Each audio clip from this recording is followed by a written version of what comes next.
Anyone have good plans for Wednesday? We're moving on Wednesday. High noon.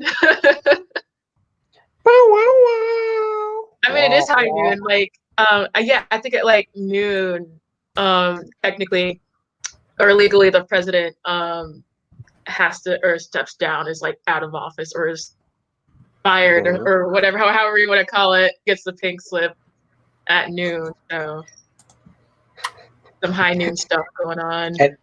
Anything that hasn't been removed from the premises will just be thrown in a dumpster. Oh, by the way, we watched. By the way, I'm calling this episode the Nancy Drew episode. Okay. Yeah.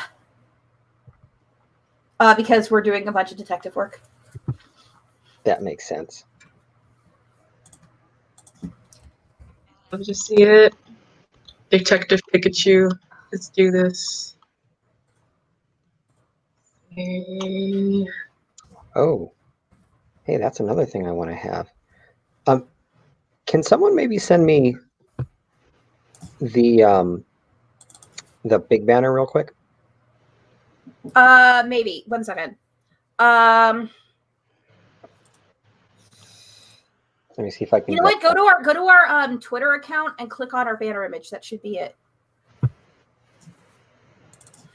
Horrors. Sorry, I just. 1 second. Let me see if I can find it. No, I think I might be able to do it faster. Okay. Hey, viewers, if you are in the chat, do you have big plans for Wednesday? Because we are, the game is set in France, but we're all American, and we have some. Civil War. Well. Oh, can somebody please put the dice roller in chat, please? Not in the public chat, the private one. Let me just check to see if anybody's logged on yet. Is anybody watching us at the moment? I'm sorry we're being so unprofessional and weird yet. We don't still have everything down. And unfortunately, I was going to do some stuff to polish up our show, but then I got the coronavirus, and then Jim also got the coronavirus, and also we're moving, so it's like very uncomfortable right now. It's very complicated right now. We have one viewer at the moment. Hey, viewer. Yeah, it's secrets. It's probably secrets. Oh. Yeah. But we do like secrets.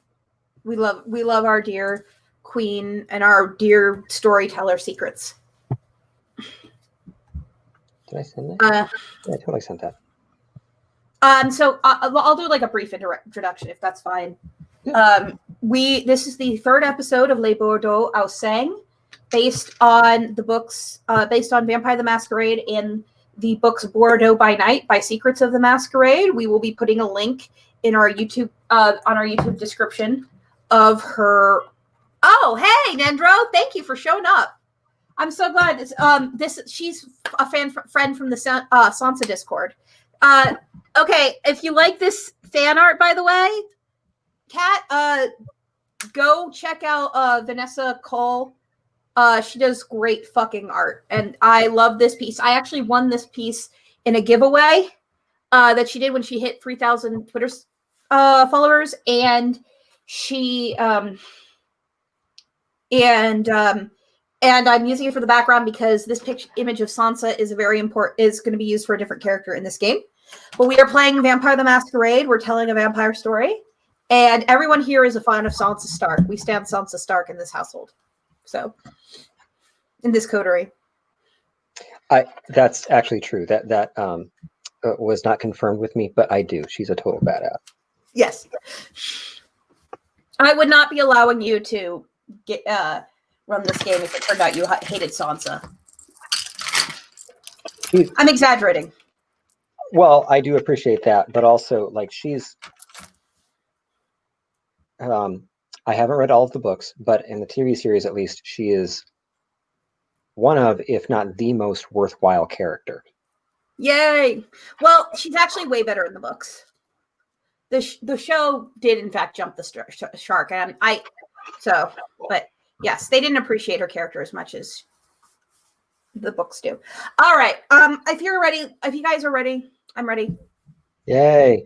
One last thing real quick. I was watching another actual play earlier today, and they said this really well. It's no good being double dealing, backstabbing, bloodsuckers if you can't have fun with it with your friends. And with that in mind, this is a horror game. Please use it at your own discretion. We can get maybe a little bit gory. We can get maybe a little bit serious and sort of graphic in some other ways. So, we do have lines of veils. We do use X cards, but please practice your own discretion as a viewer about whether or not this is a good thing for you to watch. That said, Wendy, could you just share my screen cap too? Or share my screens in the... Here we go. Oh, that doesn't work as well as I wanted to. Hold on. No, I think I know what you were trying to do. You were trying to do the... No, that's the crop. Yeah. Is this where I hit slideshow? There we go. Oh, but actual size. Okay. Dear viewers, we appreciate your patience. I wonder what happens if I do this. All right. Oh, nothing. Good. You gotta stop. You gotta stop clicking on it again. Unfortunately. Then I can't see what I'm doing. Okay. Well, okay, we'll figure that out. We're gonna have to figure that. We have to start the episode. So when last we left our coterie, what was going on? Well, I scared the shit out of a fascist and made him into my minion. And as it were. Yes. And we did some investigations. We are headed in to investigate Caterina Giovanni. We are investigating the attack, the Sabbat raid on Bordeaux. We have acquired the ashes of the dead people from that attack. And I had a conversation with Neb about Anais's past. And about Caterina Giovanna and about Lord Ovo.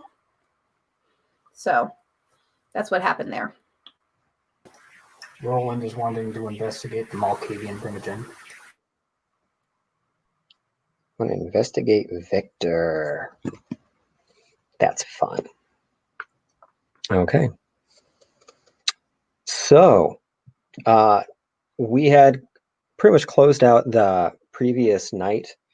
It was getting awfully close to dawn by the time you were done with your various investigatory threads. So you all had to scamper back to your havens and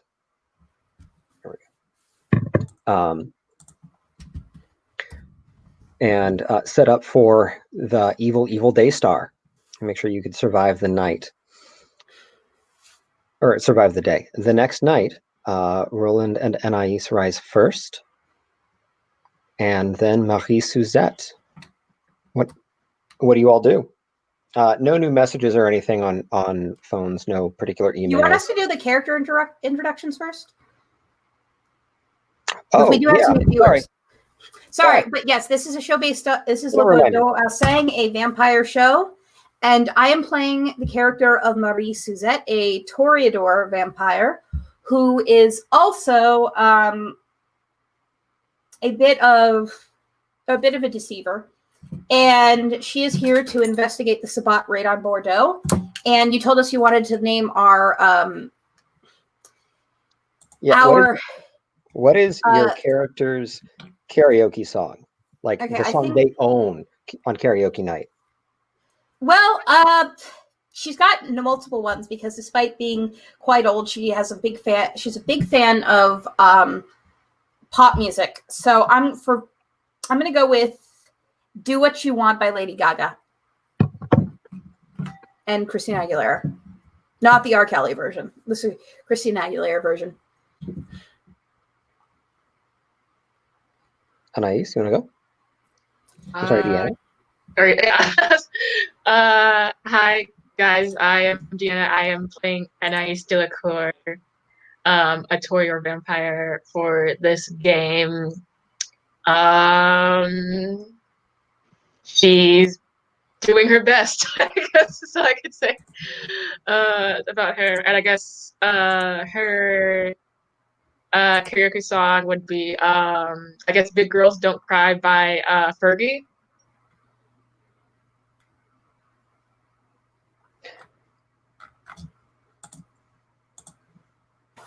And I'm playing the character of Roland, a bitter, jaded Irish soldier who has been wandering the world in search of a purpose. He is currently in Bordeaux to do house cleaning and basically fight Sabbat. His karaoke song is Johnny Cash's Hurt because he wants everyone to feel as miserable as he does. That's serious. Also, the better version of that song. Indeed. I mean, if he's actually going to make people laugh, he's going to be singing AC/DC's I Got Big Balls.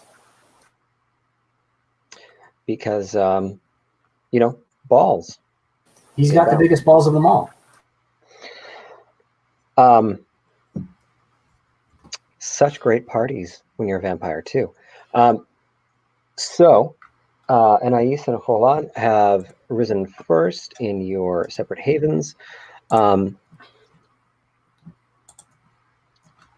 Is there anything particular you want to do right off the bat? Wake up and you stretch and shake? I'm sorry, is it? Yeah, I'm sorry. Same thing that Roland does every morning. See if Istvan has anything for him, and then see if he can't find some people that are drinking way too early in the night. Take a little blood from them, and then put them in a cab and send them back home before they do anything too stupid. Mm-hmm. Did you have any particular leads that you wanted Istvan to be following up on? Besides keeping an eye on the hotel for when he can, he's looking to see if we can't find an inroads into perhaps wherever the Malkavian Primogen is basing himself, because he's the one that's responsible for all of the hospitals, or at least he's the the vampire that deals with a lot of the hospitals in the region. So he's looking for an in that way. Yeah.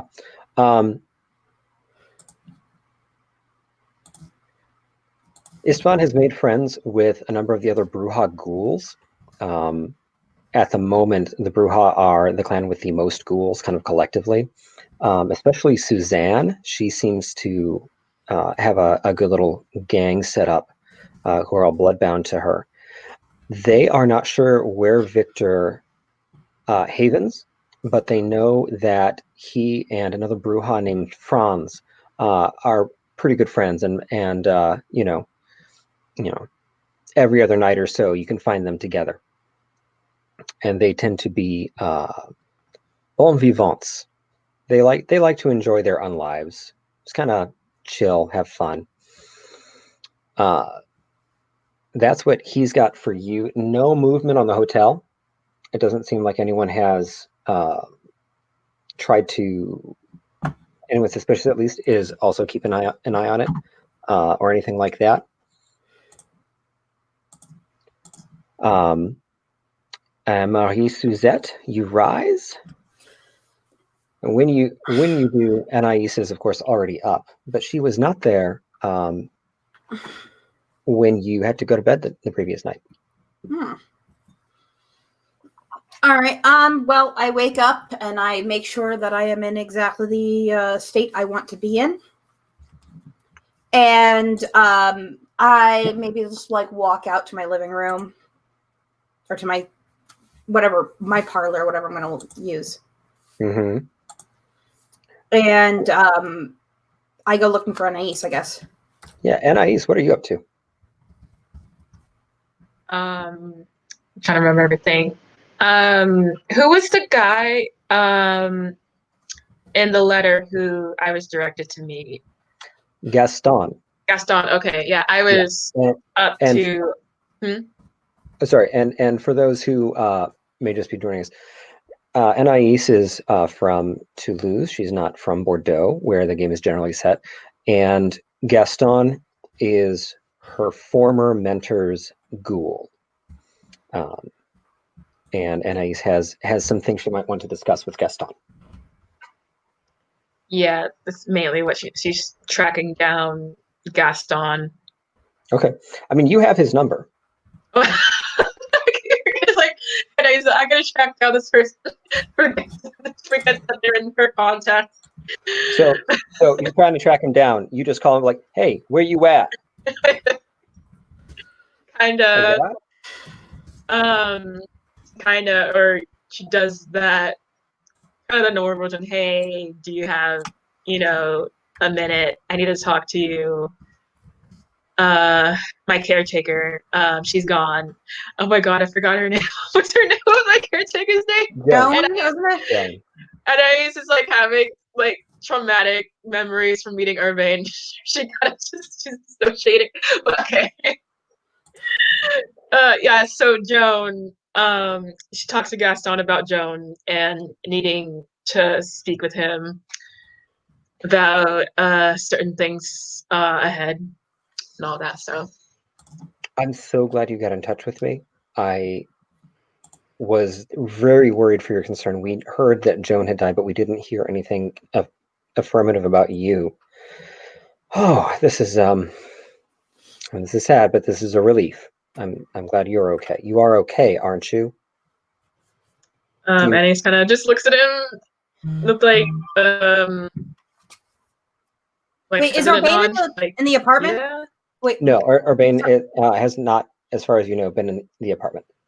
Okay, sorry. I got kind of distracted. I had to take care of something really quick. I'm sorry. I'm so sorry.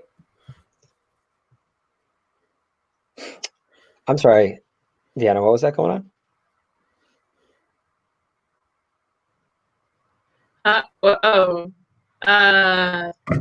She kind of just gives Gaston like a nod, like, yeah. I just like final overview right now. Sure.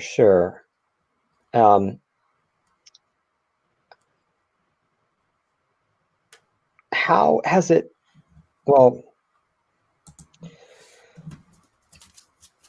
I'm sorry. This is working through a lot of emotion here. What can I do for you? Joan just told me that I am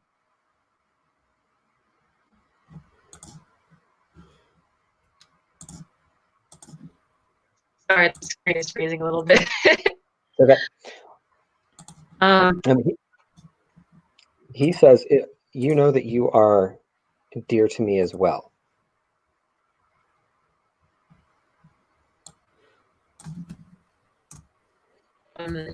I kind of just gives him a little look.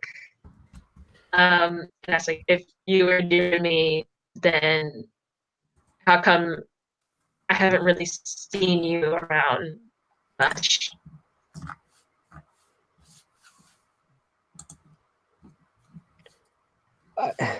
I mean, I do have to do things during the day, and to step out of character for a second and backfill a little bit. I mean, you know Gaston. He's been around. He was Joan's.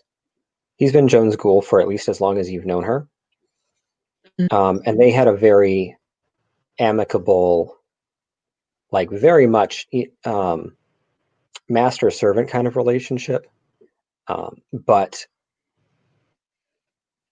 they were like it always the dynamic always worked, and there was some mutual appreciation. Okay. She still asked the question. Yeah. Well, I mean I I had a few things that I didn't want to put off doing around here. That's why I wasn't able to come with you. Yeah, she just gives him another nod, and talks more about the letter and how basically they're planning a whole sort of, like, I don't know what to call it. I was about to call it insurrection. But no, okay, yeah, planning an a whole insurrection. Joan told me to step up with that and find other people to help with this. And you were the first contact. I have no idea what I'm doing here, so Sure. any help would just Of be a course. Well, I have some people that I can put you in touch with. I am going to reach out to them to get in touch with you. But also, you should know that Madeleine d'Arvor is on her way to Bordeaux. She has with her a friend, a Tremere by the name of Bertram. Get in touch with Bertram. He'll be able to help you out. But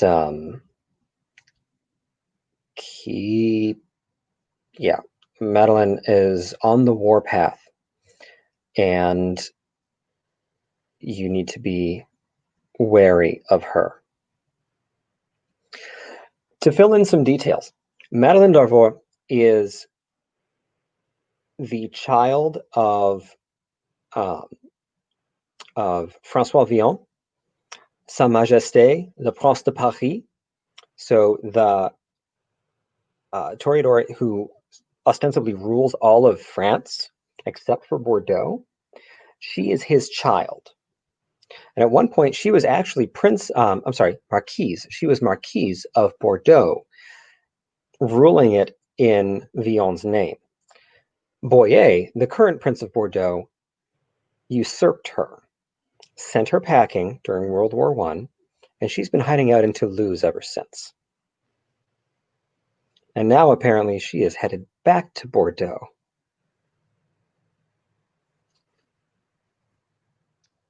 Alrighty then. Yeah.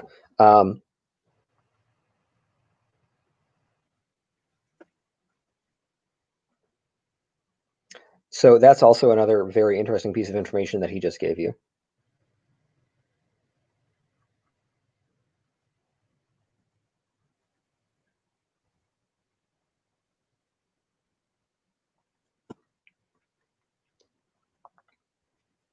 Alrighty, and what was the name again? Who I was supposed to meet? And he said that Madeleine would have a Tremere named Bertram. Bertram. Okay.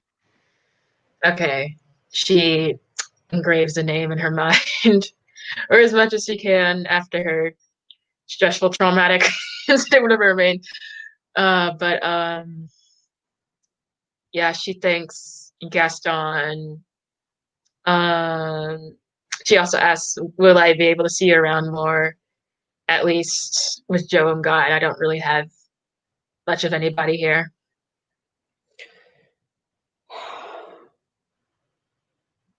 I am going to be out in, let me check my calendar. Yeah, I will be out in 2 days to collect her things. Her death has had a big impact on court. I have certain duties, sort of managing things around here for a few days, but I will be by to collect her effects. Then I can extend my stay to see you as well. Anais gives him a nod, goes in for a hug. And, oh, sorry, you're on the phone with him. Oh, she gives him a phone hug. Or I don't know, saying like, I wish I could hug you. He tries to reciprocate. Yeah, phone hug. This is the thing we do. He's not very. He is an old ghoul. So just like older vampires sometimes have trouble with, keeping up with the kids, that's them. Yeah, she says bye. I wish I could hug you. Bye. And you, Marie, you catch just the very end of that phone conversation.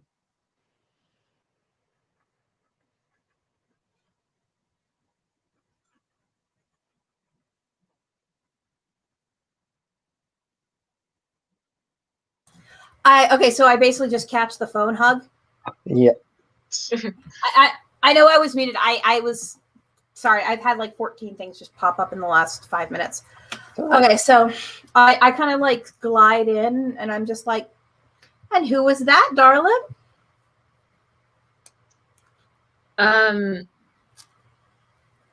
It was my friend Gaston who is set to help me with the task Jones has set for me.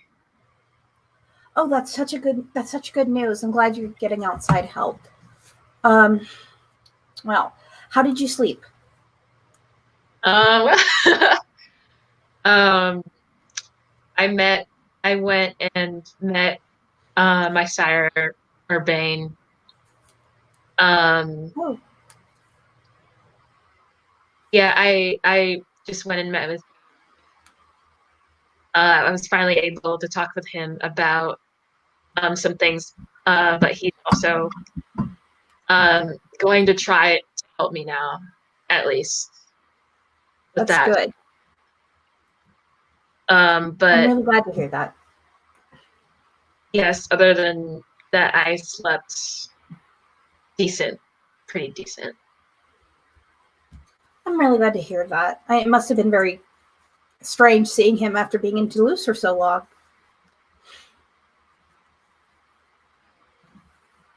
Kind of just gets she kind of just like looks down like I'm doing now and just kind of stares like back to the conversation. That's pretty much how she responds. Do you need any help from me with your particular task? It's been a while since I've been to Toulouse, but I'm more than happy to break up the stranglehold certain people have on France. Anything you can do is probably helpful. Your company here has been helpful to me as well, so. I'm so glad to hear that. I really am. I want you to think of me as a friend. And, to be honest, I wouldn't be surprised if Monsieur Violon had something to do with this. So who? I mean, it's kind of the Prince of France. Oh. I mean, Sorry, it's awfully convenient for him. It's awfully convenient for him that the one independent city in France suffered a Sabbat raid. Yeah. Anais doesn't really know what to think about it. There's so much stuff like coming at her at once. I'm going to be looking into the Giovanni woman and a few others today, and I'm going to be meeting up with Roland. Are you going to be joining me? I suppose so.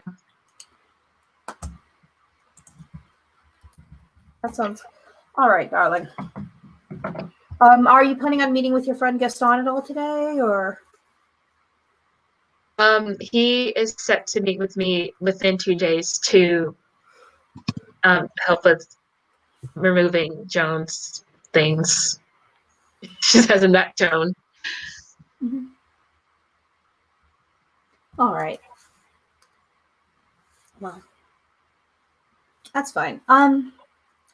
So why don't we go out for a drink, just to shore ourselves up a little bit, and then we can meet Roland, I guess. Sounds nice. Yes, I'd like to meet that werewolf or whoever he met too. so we can track them down. I'm sure they want to see him again as well. It'll be interesting. Yes. Well, why don't we go out for a drink? So, Gabe, I think that's what we're gonna do. Okay.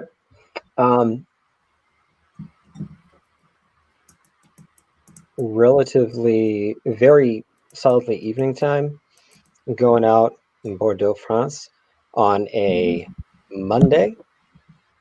That's not, yeah. Why don't you give me, how are you hunting? I guess we could do it the easiest way, which is basically just going to a place where we know idiot men will be, and then just being all, you know. Mm-hmm. I don't see a particular need to get into great detail with this. How many blood points were you thinking of taking, each of you? I'd like to fill myself up, to be honest. Make Okay, sure that and I'm completely... also, I'm sorry, keep in mind, everyone rising for the evening cost 1 blood point. So I'd like to add 2 blood points then, because I'm down 2. Okay. From, Yeah. oh, no, wait. I'm only down 1, so I'd like to just replenish that then. Sure. 1 or 2 blood points, in most places, most times, will not be too much of an issue. All right, great. Pardon me, guys. COVID coughing. I'm glad you're feeling better. I know you're feeling better, and I'm glad you're feeling better. Yeah. Okay, so Roland, you have the backpack that was handed over by the Nosferatu the previous night of some remains, and you now have the whole night ahead of you to investigate that, as well as follow up on the lead with Victor de Saint Croix.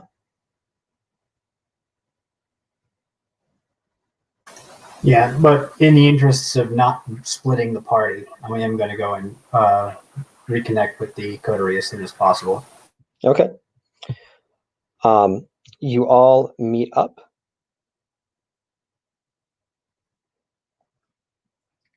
And what happens next? In this age of cell phones, like, weepy is you at, I'm here, why you not here, is pretty easy to manage.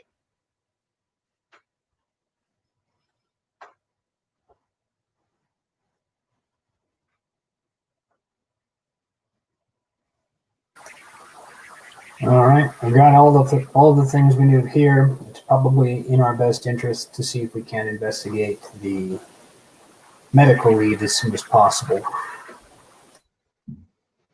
Mm-hmm.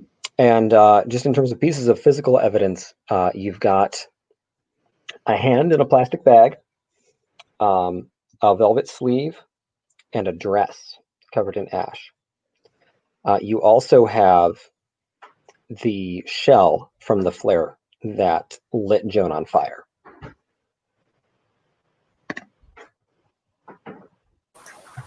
This would probably be best suited for someone who can see beyond sight, such as the case may be. These pieces of evidence are much more receptive to that sort of investigatory avenue. Mm-hmm. So that sort of, I forget the technical name for the discipline, but it's basically Auspex 3, which I know that Anais has, actually. So when it comes up that you have physical evidence that you might be able to psychic, she would be able to do that. Correct. That's Roland's plan anyway. Okay. So what do you do next? Do you actually try to find Victor? Do you... That's Roland's plan. Roland's to see if he can't get in touch with Franz and see if they can't get in touch with Victor that way. But I'm not splitting the party. Sure. Marie and Anais, are you going along with Roland to try to figure out what's going on with Victor? Totally. I'm up for it. Are Okay. you up for it, Anais? Okay. This is not fun. It takes you just a few quick phone calls to get in touch with Franz Roland, seeing as how you share a clan.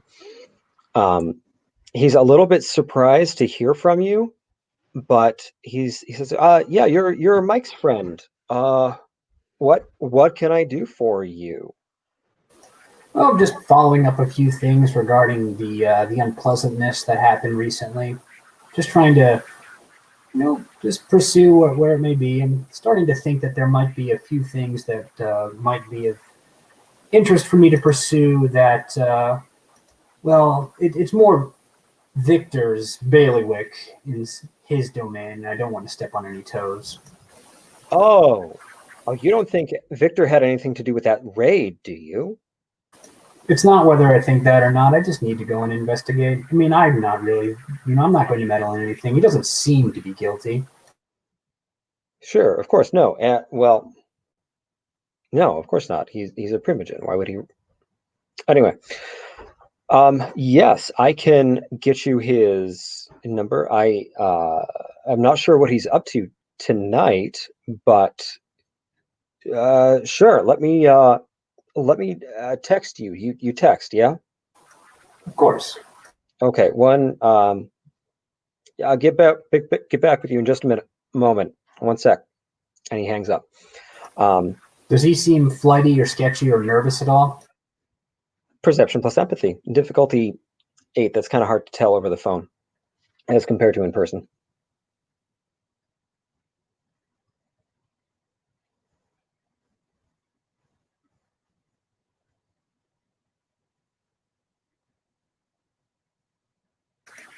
Two, unless heightened senses hearing helps, in which case it'd be 3. Oh, yeah, that would help. You don't get the impression that he's being a little bit dodgy. It's more that he is concerned about the association with the raid. That was his big concern, that he or Victor would be under investigation for the raid. But in a normal, hey, the police are poking around my, my affairs when they're investigating a crime, that makes me nervous because it always makes me nervous, as opposed to more of a, oh boy. I need to make sure I say the right thing or else I'm going to let something slip. Yeah, that's exactly what it was. It's like I'm being approached about an investigation. This is troubling and makes me anxious. I'm not comfortable here. That's fair. Yeah. But as far as you can tell, at least, there's nothing more sinister that he's hiding. So it takes a minute or two, but you do get a number for Victor. You can there's also a message with it. Text is better. So it seems our little Malkavian primogen would like to be texted. I have no problem texting him. I'm just going to be texting him quickly and saying, need to meet, looking into a few things, and I'm signing it friend of Mike.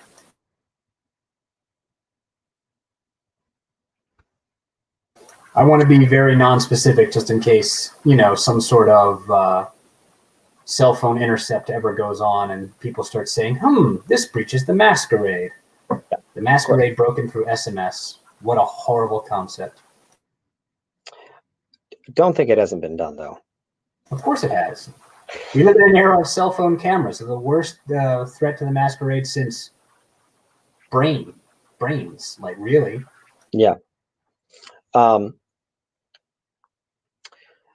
Victor texts back, what can I do for you, FOM? Just looking to meet, ask a few questions, run down a few details, just to make sure I have everything in order.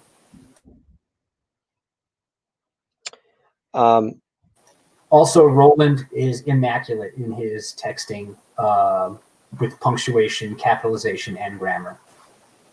Man after my own heart. He texts back an address. East Bank before midnight. All right, then. We've got a meet scheduled with the Malkavian Primogen. I believe he was the one playing the trombone, so I hope some of you are into jazz and weird comments, because that seems what we're going to be getting from him. So I plan on going over there as soon as possible to make sure we can not miss this deadline. I don't want to make the Malkavian Primogen too mad. I have a talent for making people angry, and I don't want to have to do it if I can help it.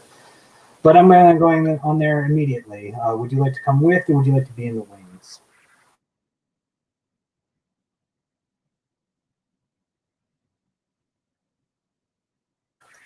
That's to you two, by the way.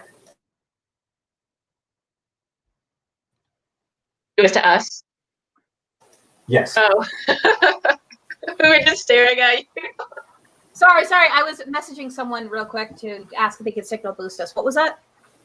It was. He has a meeting scheduled with the Malkavian Primogen. He's asking if you want to attend or if you just want to be in the wings hiding. Oh, I definitely want to attend. What about you, darling? Would it be inconvenient for you if we attended? I wouldn't have offered if it wasn't convenient. Want to like hide in the wings, like. That's your prerogative. I'm not going to force you to do anything you don't want to do. I mean, if you want to hide in the wings, I might actually be useful if she did. Yeah, that's why I was like, yeah, Anais kind of doesn't want like the attention on her just yet with asking about Joan or whatever. So she's just gonna hide and peek out in the wings for a bit. See if you can pick up on anything about him. Your Auspex is high, right? Yes, I believe so. Alrighty then. And see if he has anybody else in attendance observing us. He almost certainly will, but it will be good to know. I will try and do that. If Anais needs, Roland's going to give her a little, just a basic rundown in fieldcraft for recce type work. Recce is reconnaissance. Yeah. So because we are going to be using heightened senses, just remind me again how that discipline works. I think it's reduce difficulty by 1 per dot of aspects you have, assuming that the sense is relevant to the thing that you're doing. However, the weakness is that intense sensory input can daze or overwhelm the heightened senses of a particularly astute vampire. Sure. And also, while this is not necessarily mechanically done in the exact way, you can also do things like hear frequencies that are higher or lower than normal. Sure. I don't think you can actually see into the ultraviolet spectrum or anything like that, but you might be able to notice contrasts. Yeah, very, very. It's actually very useful for spotting forgeries because you see so clearly all those lines that are different, all those shades that are off. It's theoretically possible, yes, but usually that doesn't happen until you get to like Auspex 5 and are able to actually distinguish things like different weight of pen strokes to determine that 2 different people wrote in a message. Yeah. Cool. So you all had.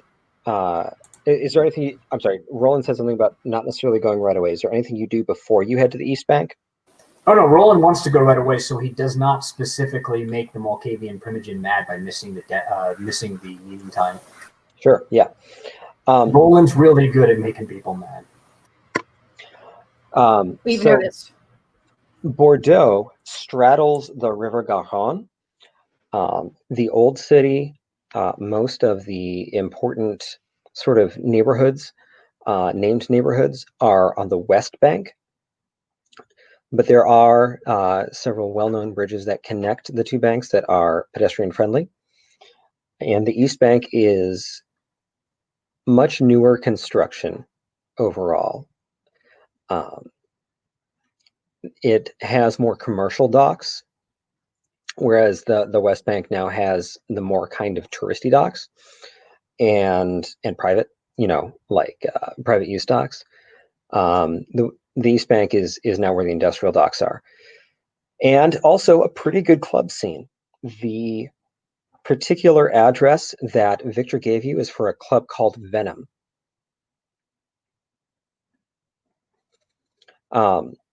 And it is fairly quiet on a Monday night, but not without its patrons. It's kind of the, we're open because we got to be open, but like no one is trying too hard. Put it that way. No one is trying too hard tonight. I've been a bartender on a Monday night.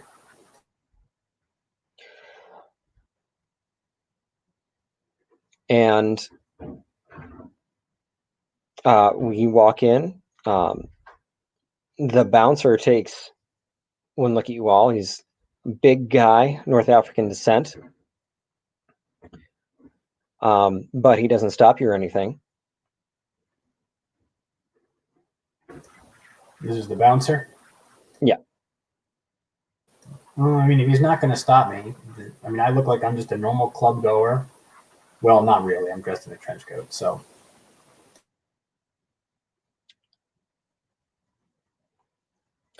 He does look a little bit surprised to see Anais.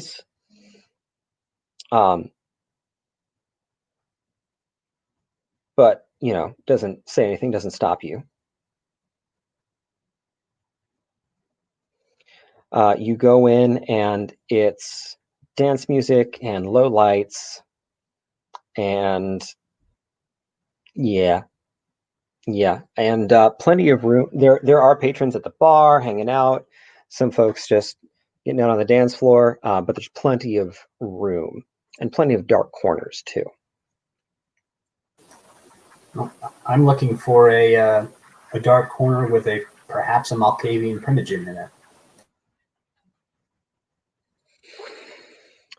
You look around and you actually recognize a face from court a few nights ago.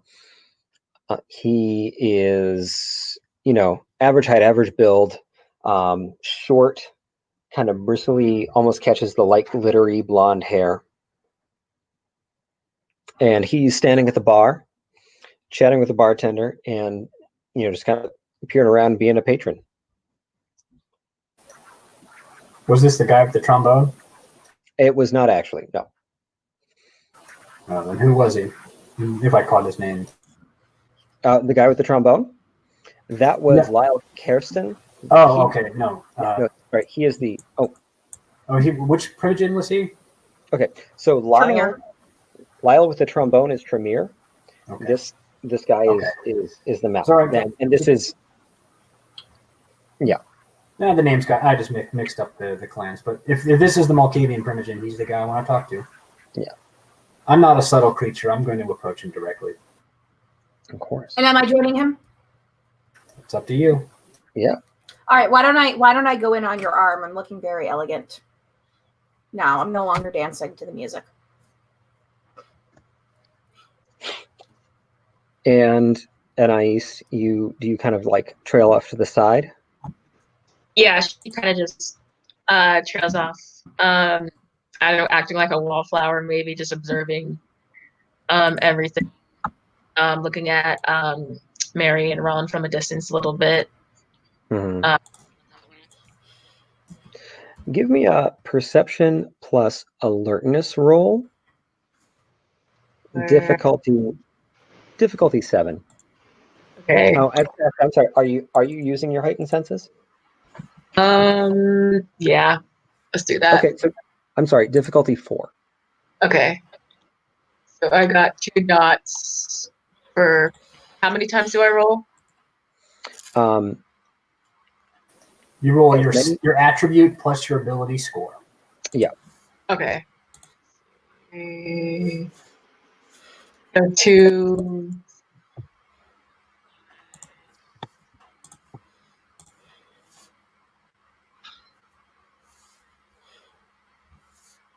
Three.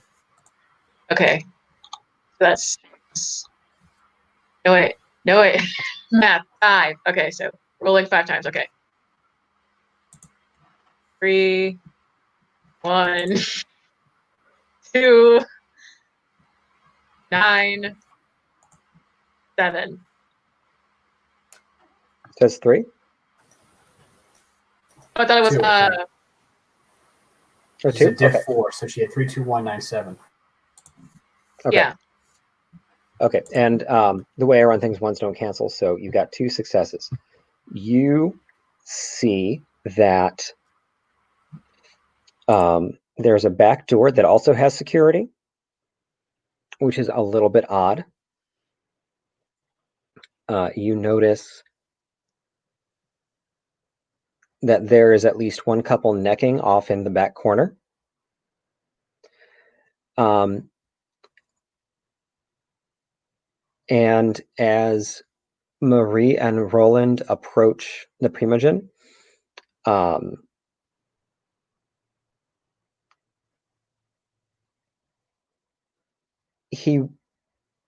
it's odd that he seems to wait a second before turning and addressing them. But as you approach him, he does just that. He says, excuse me, he says, I'm sorry, can I help you folks? Do I know you? I believe we've gone to similar events on occasion. But, sometimes everyone just has one of those faces. Oh, do we both know Mike? Is that it? That must be it. You must That both must be be it. Hi, pull up a stool. Come on down. Remy, something for my friends. And the bartender, fairly fit, fairly athletic guy, looks to be in his late 20s, goatee with a buzz cut of the same length, dark hair.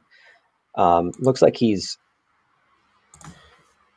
this a dark Mediterranean heritage. And he asks you, what's your poison? Water of life, whiskey, neat.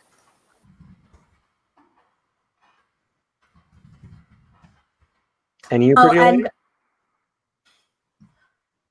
I'll take a glass of champagne. We do have a local sparkle as well. So it's Bordeaux sparkling then. All right. I'll try it. I'd love to try it. He pours each of you your drinks. And as he's pouring yours, Marie, he said, I'm sorry. It's just part of the territory. You can't just let someone ordering champagne go like that.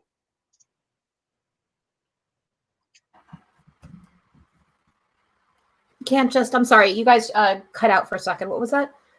I'm sorry, it's part of the territory. You can't just let someone go ordering champagne like that. It's un-Bordelais. Bordelais I being know. the technical form of Bordeaux. I know. I'm new to your fair city, so I'm afraid I'm going to suffer a few faux pas. You must forgive me.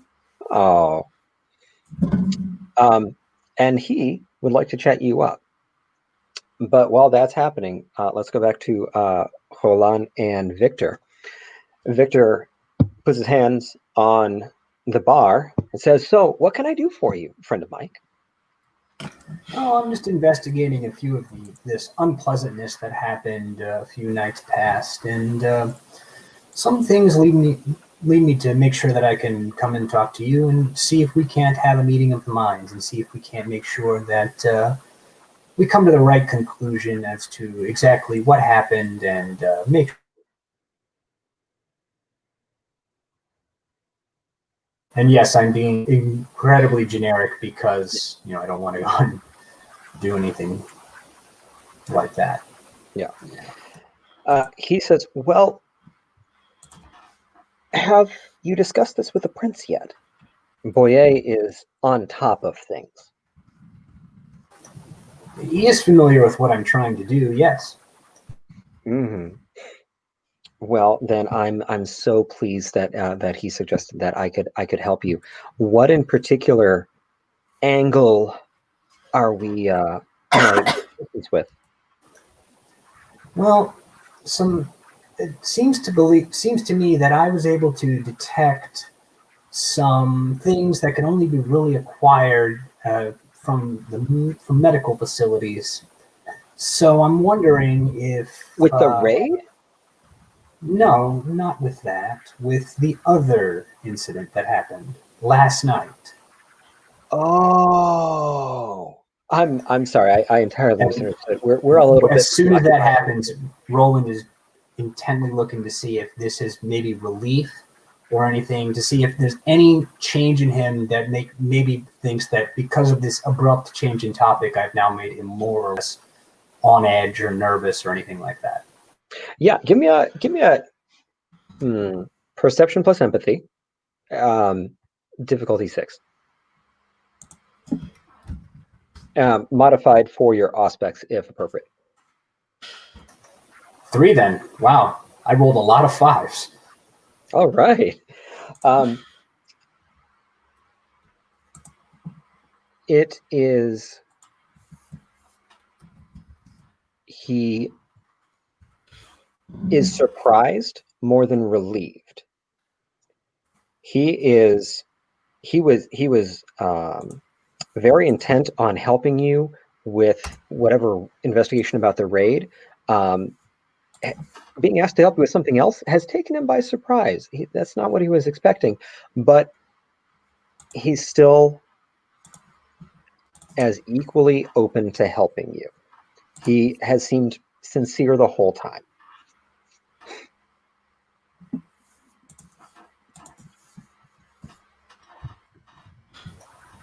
Yes, I found medical grade ammonia basically used as I'm not exactly sure, but the perpetrator was reeking of it.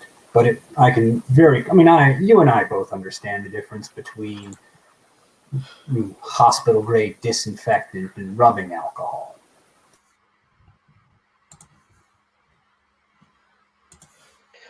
Sure. Yeah. Well, gosh. Do you want to talk to like a supplier, see if there have been any weird purchases, or I can maybe get you in touch with I don't know, whoever handles the inventory at some of the hospitals? That would be nice. Or if anyone in these hospitals has been acting unusual, perhaps didn't show up for work last night. Oh, sure. Yeah. Well, gosh. Okay. Yeah. I've got your number. That's going to take some footwork on my part. But gosh, this is so strange and so intriguing. I can't wait to tell Boyer about it.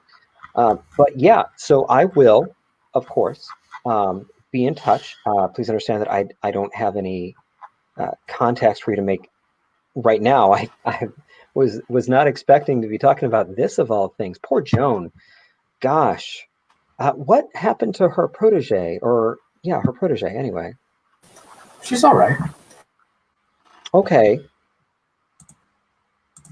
That doesn't exactly tell me what happened to her. Okay, well, I'm gonna trust you. Boyer, trust you. I'm gonna trust you. I'm gonna take your word that she is all right, and I will get back to you. Is James on the night shift tonight? It may not be tonight, but I will at least get back to you tomorrow night.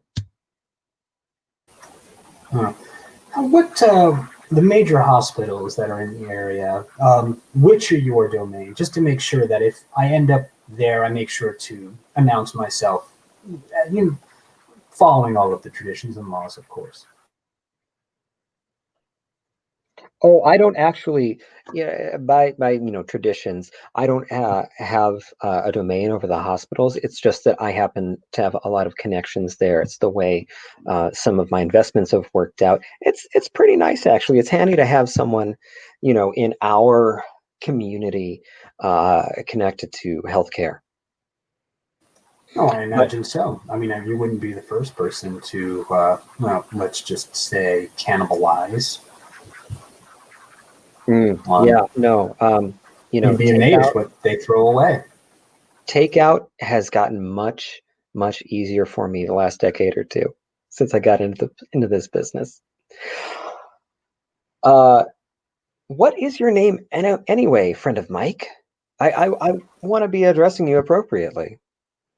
Well, friend of Mike is always a good title. Mike's a great guy, but I am Roland.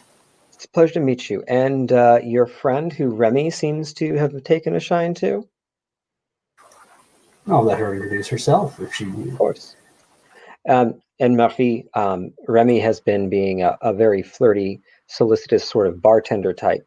But you do, of course, perk up at sort of the reference to you. Would you forgive me for just a moment? I have to, I've been summoned, so to speak. But I'll be right back. Of course, Chefy. And I just sort of glide over. Hello, gentlemen. May I introduce myself? My name is Marie Suzette. I'm new to the city. Lovely name. Victor de Saint Croix. Primogen of the Malkavians, though, well, that's a funny story. Maybe some other time I'll share it. Oh, I'd love to Trusted hear as it. You Are by Boyer. I've met Monsieur Boyer, Prince Boyer. I've been so thrilled to meet him. He's very, very personable. Isn't he astounding? He's just such a grand figure of a kindred of Ventru, of what our clan, I mean, the clan of kings is supposed to be. Gosh, we are lucky to live in his city. Yes, I'm very impressed with him, but he's the sort of man you immediately want to be a native, want to support.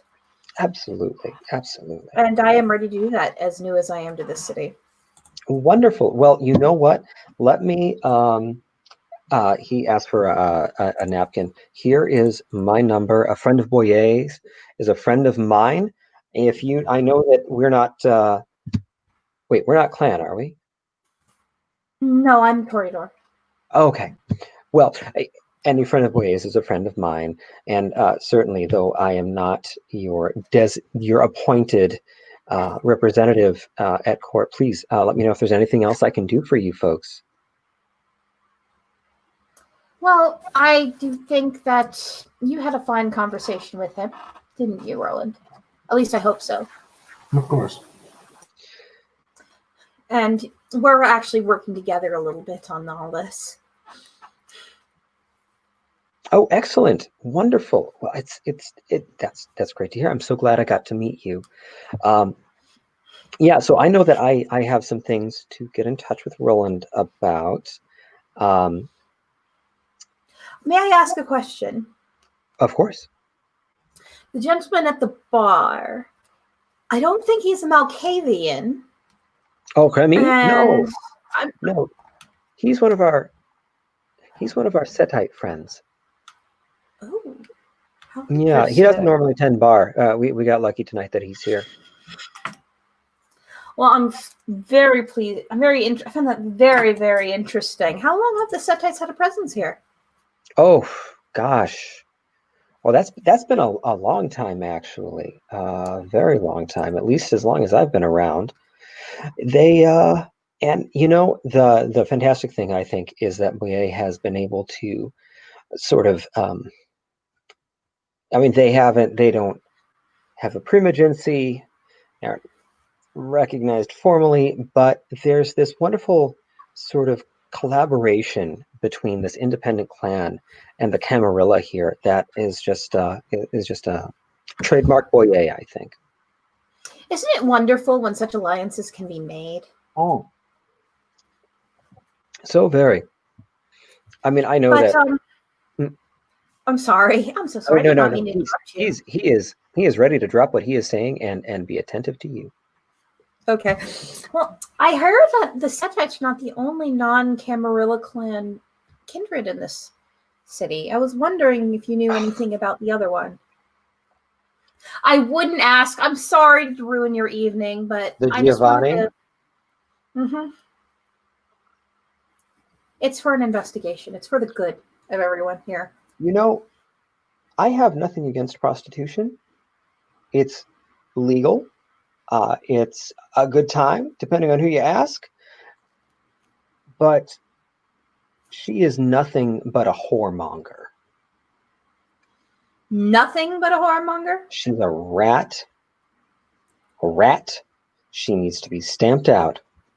She and her clan need to be driven from the city to never be seen again.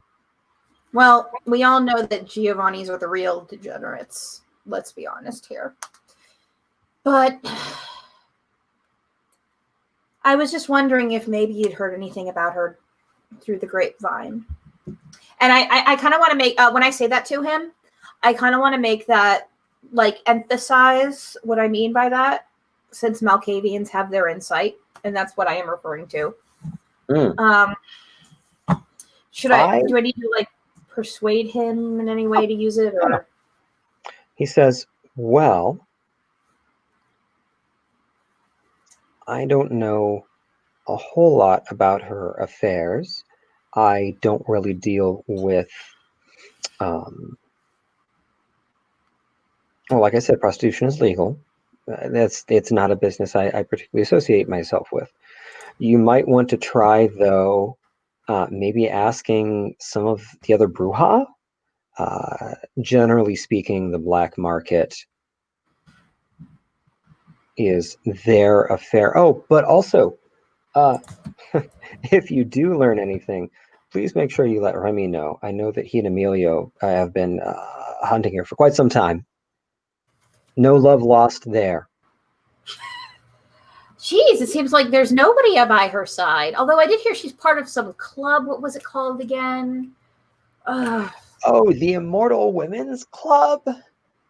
Yeah, I think that was it. Yeah, A friend of mine did tell me. I mean, you know, I don't. If women want to get together and hang out, that's fine by me. I just. Well, it's good to know you're a feminist ally.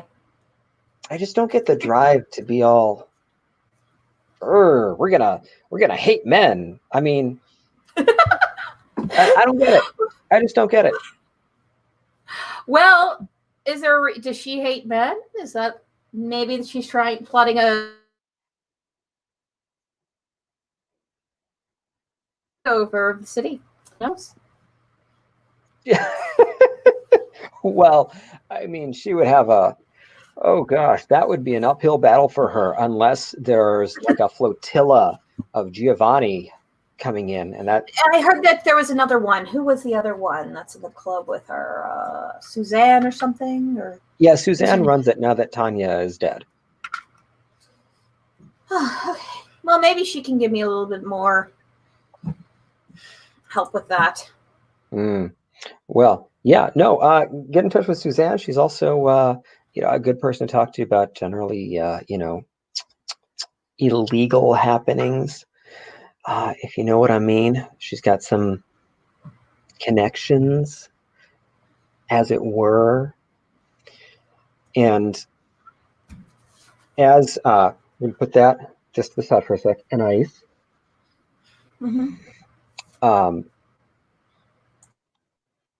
You get a text from a number you don't recognize. And it says, Gaston sent me. And Ace is kind of spooked at this. But replies anyway, who is this?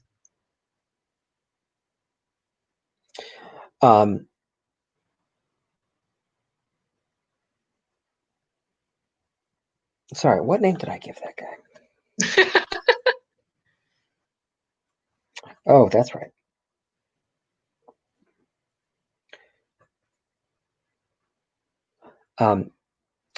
He texts back Paul. Paul, just, Paul. And you know that Paul is a Bruja from Toulouse who was a fairly good friend of Joan's. As far as you knew, they were just, friends.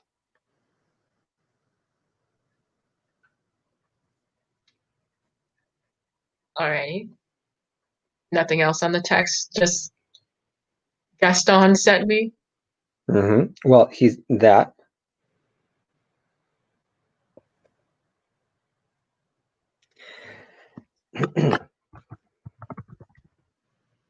All right then. It's really nothing that Annie can go by. And then the name. Hmm? And so sorry, he texts you, Gaston sent me, and then his name. Not much that Annie can go by. It's like, okay. Yeah, she just texts back, where are you? Who is this? Wait, Paul doesn't know Anais, or? Well, he apparently is not sure that it's your number or something. Oh, okay. Okay. This is Joan's partner, I guess. Or former partner.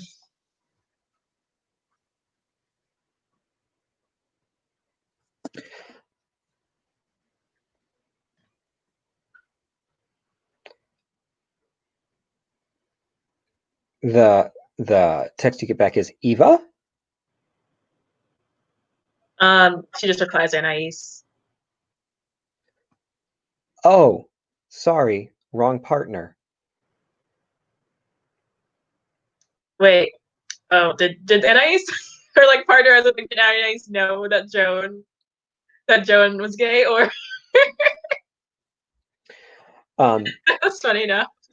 You the issue of sexuality never exactly came up, but okay. you got the impression that Joan did not discriminate too much. Okay. It's like, oh, well, all right then. Yes, Joan took care of me. How are things in Bordeaux? Too much to answer over text. She replies.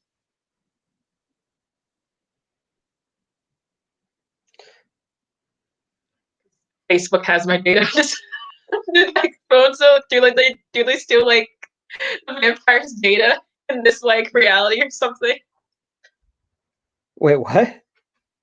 Do companies like Facebook take our data in this reality? If you are on Facebook, then yes. Okay, because I didn't know much. this like cell phone company that I'm like partnered with like takes my data or something. I didn't know. Oh yeah. So it's like, yeah, being cautious a little bit. He the text back is any support yet? Just a short yes.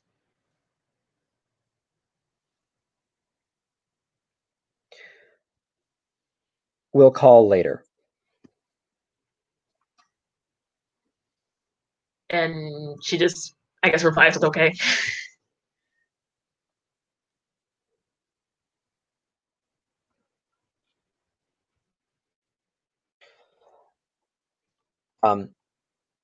And so Victor has, so jumping back again, Victor has let you know about the Immortal Women's Club.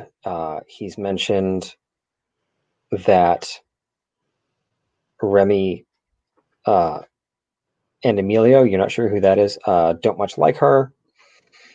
Yeah. So what happens next? Wait, can you repeat that? Or So what happens next? after what all happened? I just remember the text. Sorry. So going back, so the last text that you get, Anais, unless you text him back, is "we'll call later." Jumping back to Marie and Roland. Oh, okay. Sorry. Victor says, "So I mean, what else can I maybe do for you?" Well, I think it would be very rude to just dump everything upon your plate.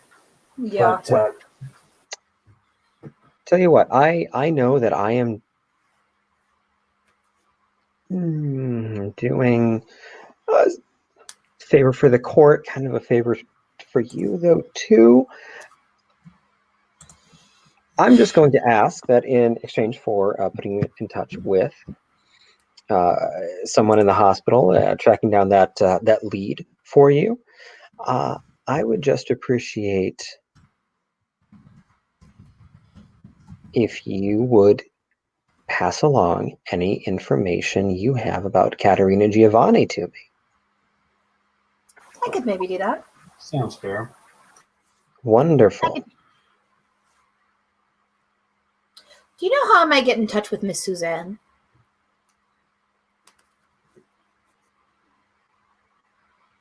Oh, gosh. Well, I mean, any of the Bruja would have her number. All right, thank you. Well, then I can just. Oh, and she's usually at El Bodegon. And when she's not out doing her work. All right, thank you.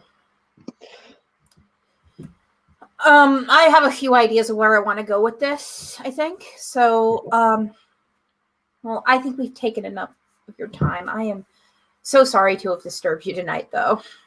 Oh, no, I'm happy to help. I'm just out enjoying the nightlife. You get it? I do. Yeah. You're very funny. Oh, that's what I like about you, Malkavians. You guys always have such a wonderful sense of humor. Well, thank you. I feel like no one's ever quite sure what to make of us. Well, too often our kind tends to be a little tense, you know? Yeah. I like a man who can let loose, even during harsh times. You should move here long term. Bordeaux is just such a pleasure most of the time. I might be considering it. Anyway, yeah, Remy pipes in. Yeah, you should totally move here all the time. Oh, you. Get you. We could get you well set up, whatever you need. Oh, thank you, boys. And then I lean in to do the kisses on the cheeks to both men. Oh. They're both very pleased by this gesture. Roland does not. That is entirely fair. All right, and I'm guessing you're going to say your goodbyes too? Roland? Oh, yes, no, he's just going to be polite and curtly bid farewell and hope they have a pleasant evening. Sure. So it sounds like you're wrapping up at Venom. And Anais, you notice. I guess we can have like a talk privately. Actually, Anais, with your excellent heightened senses and your fairly good role, I feel like I haven't honored that enough.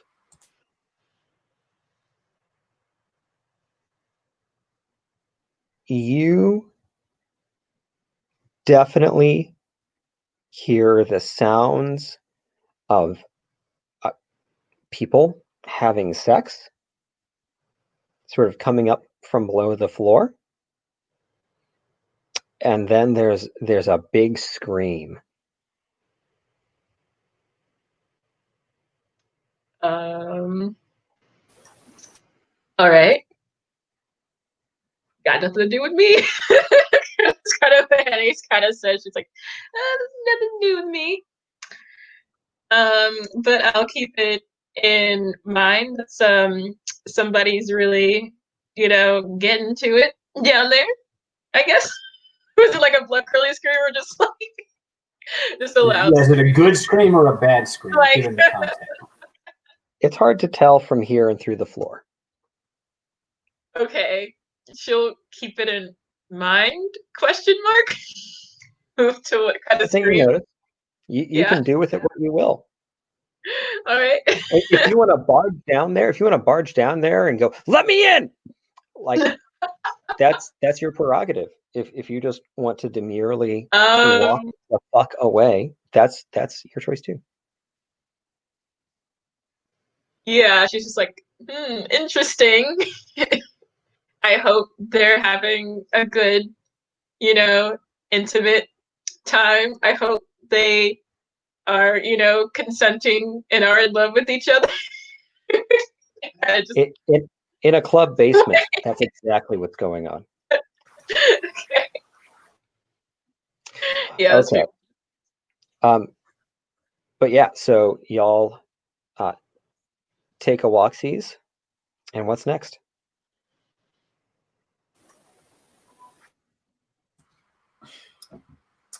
Well, I think that went pretty well, don't you?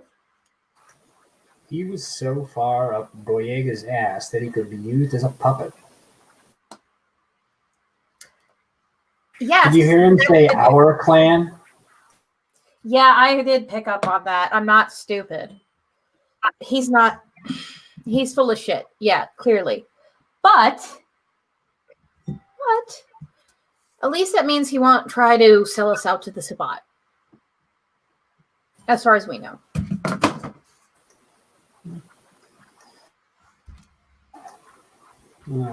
It was interesting. A Malkavian with delusions of Ventru. Not even sure how to take that.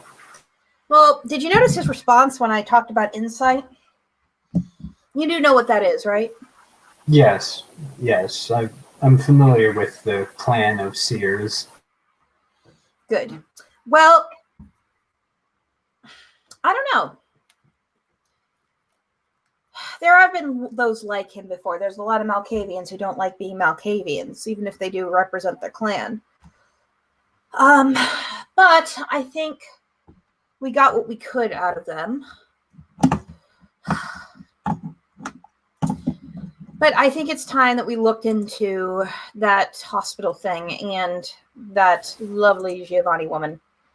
That was the hospital thing. Oh, well, nothing else?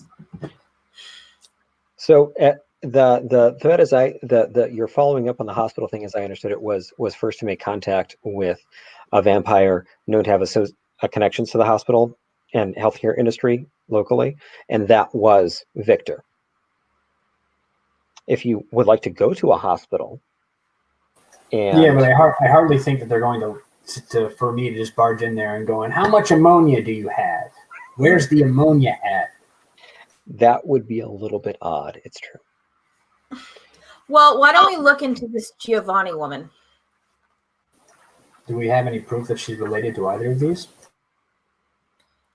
No, but there are a lot of people who are casting suspicion on her, and, well, she would have a very good motive. But from what I understand, the animosity between her and everyone else is pre-existing, so why would she be attacking the Joan? Why would she be attacking Joan? Oh, I meant more towards the Sabbat raid, but I could see somebody who wants the Giovanni to possibly make a presence here might want to sabotage a union between Bordeaux and Toulouse. Well, I mean, you've indulged what I wanted, so I'll let you indulge what you want. Thank you. I would like to look into the Toulouse thing. Oh, and by the way, have you heard anything from the werewolf? No.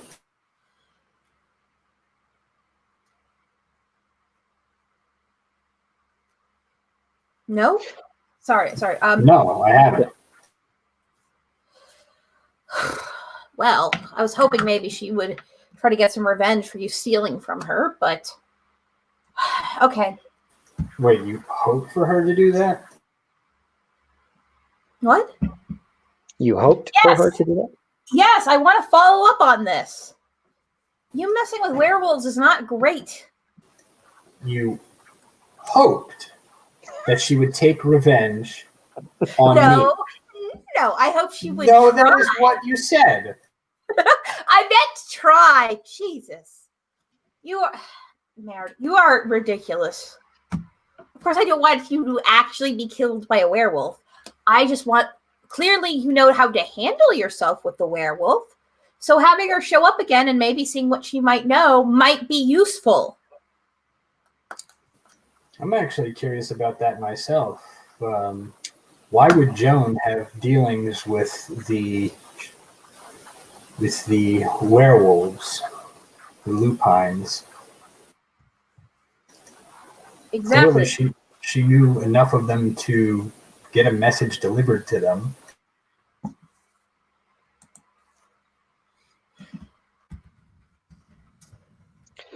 Well, that's what's so interesting here. There are a lot of different players in all this, and I wouldn't be entirely shocked if this whole Toulouse matter was linked to the raid. It wouldn't surprise me either. I mean, we love... What do you think, darling? Anais is with us again, correct? Oh, yeah. Yeah, y'all walking away together. What do you think, darling? Was there any hint? Did she show any hint that she was on this sort of mission before what happened? Who is this again? Joan. Oh, I thought you both were talking about the werewolf again. No. Do you know anything about her? Well, Joan had dealings with the werewolf. She arranged to have the letter delivered back to her via this lupine proxy. All right. Nothing that I would have known. She hasn't really said much to me or possibly tried to keep me from some of the things. But I could ask Gaston or the other gentleman Gaston wanted to direct me to.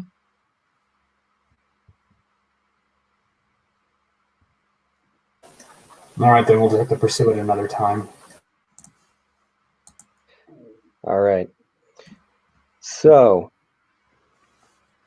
are we getting in touch with Suzanne? I think that's your primary lead to Catalina. Yeah, I think so. I want to approach her initially as a possible friend. I do not want this to seem like a threat at first. Mm-hmm. And I think possibly I want to dress this up. This is my idea. All right? Anais, I think we should approach Madame Suzanne as possible contenders for the Immortal Women's Party. We're newcomers. We are unaffiliated, very understandable. Women. We're women. That also that. I forgot about that. Yeah. Wait, you forgot about that? Yes. I don't think it's particularly relevant. I'm a fucking kindred. I'm a kindred. It's not relevant to be a woman to join the Immortal Women's Club.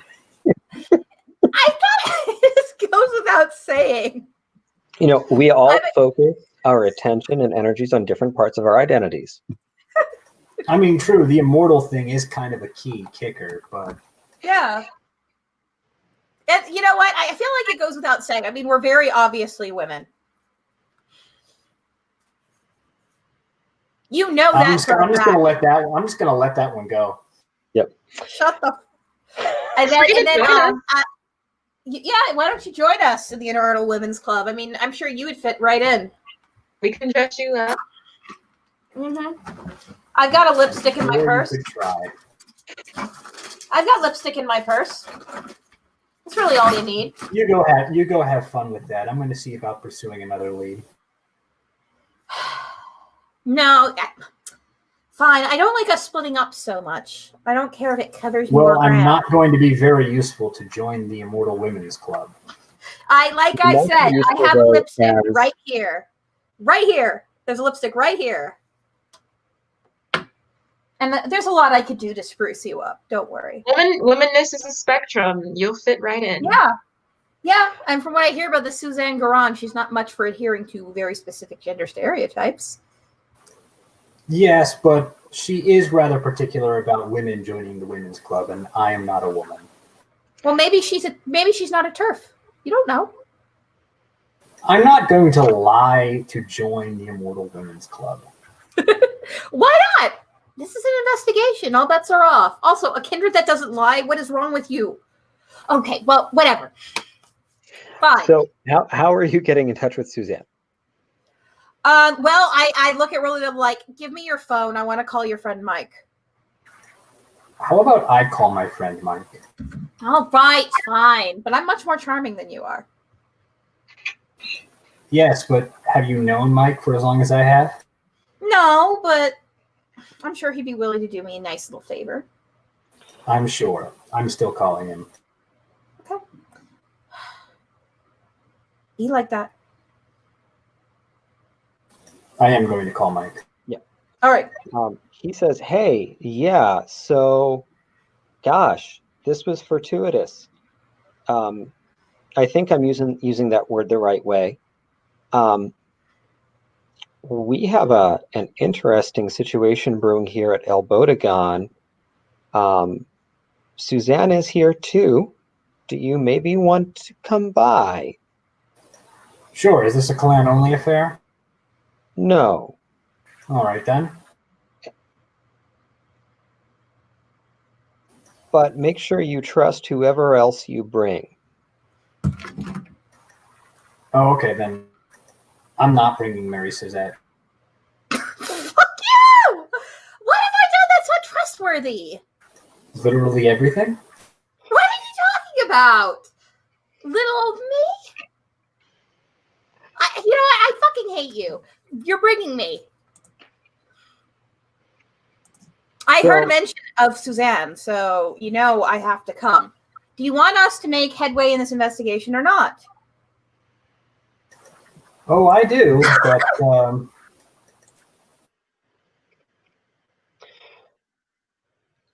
With that settled, I assume you make your way to El Bodegon. yes. Okay. And when you get there, it is Theodore Jacobs' bar.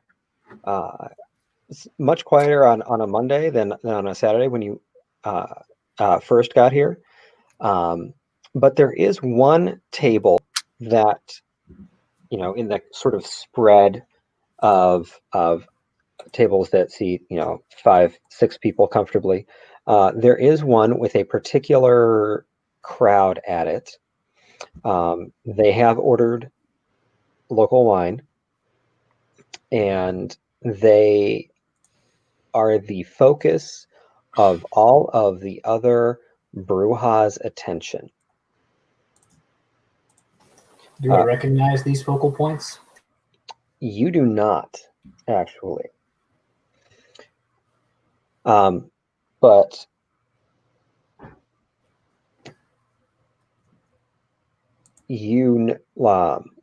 Suzanne is at the foot of the stairs. The 2 ghouls behind the bar are also paying very close attention. You see Mike off in a corner. All right. Well, I'm going to approach Mike. And I'm sorry. Yeah. Okay. So sorry. Yeah. So Mike's off in a corner, and that's who's here that you can see right now. All right. Well, I'm going to approach Mike because he's my friend. Mm-hmm. And what's the problem? So, should we make ourselves known at all, like just to be polite? well, Anais and Marie, when you get there, you walk in, you notice that none of the human patrons seem to have any idea what's going on. There are, just shy of a dozen of them. And you, of course, both recognize Suzanne. You recognize Mike. And actually, Marie Suzette, why don't you give me an intelligence plus politics roll, difficulty 8. I wonder if maybe you would recognize someone. All right. Okay, 1, 2. All right, so 5. At difficulty 8, you said? Yeah. Only 1 success. Oh, wow. Yeah. Interesting. You So, said difficulty 8, right? And you said intelligence plus politics? no, Yeah. I am surprised and pleased that you got 1. Yeah, no, I can screen cap it if you want me to. I trust you. So, oh, sorry, and Anais, of course you would recognize all of these people. So, Marie Suzette, you recognize that one of them is a woman named Madeline, who is the child of Prince of Paris. And you know that she has some connection to Bordeaux, but you're fuzzy on just what that is. Anais, you recognize everyone at that table. They're all part of the Toulouse court, including Lady Madeline, the Tremere Bertram, and 2 other Toreador hangers-on and a Ventru of some repute.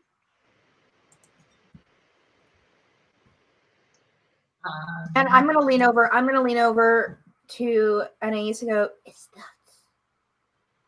that Madeline Arini? Dorigny, was that her last name? Madeline Dorigny, Darvor, actually. Arini. What? Davor.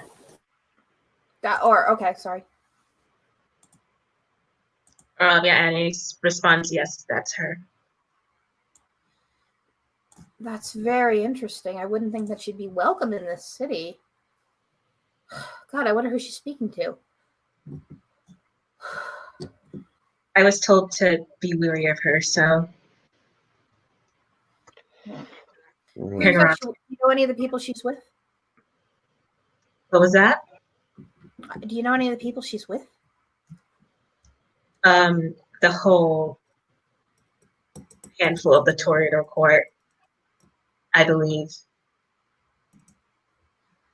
People from Toulouse? Mm-hmm. Oh, interesting. And so, Roland, when you go up and talk to Mike, he says, well, see the pretty lady? That is Madeline Darvor. She was Marquise here for a while, I understand. And then Boyer took over and got us our independence from Paris. What the hell is she doing here? I don't know. But we're all a little bit concerned about it. This is Elysium, so we can't do anything brash. But we've also called Theodore. He should be here soon. Oh boy. Has she said anything to anyone? She ordered wine for the table. That's about it. Great. Now we have another potential conflict on our hands. You did not bring me here for something small, did you?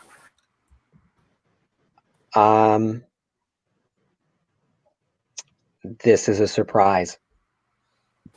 This is not. We're getting a lot of those these nights. Yeah. Guess how much I like it. About as much as I do. Mm.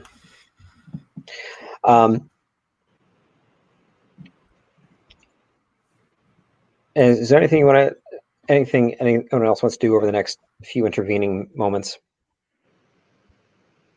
I mean, Roland's just making sure that he's armed. You are armed. I'm always armed. Weapons are a part Yeah, of it's my a general religion. state of being for you.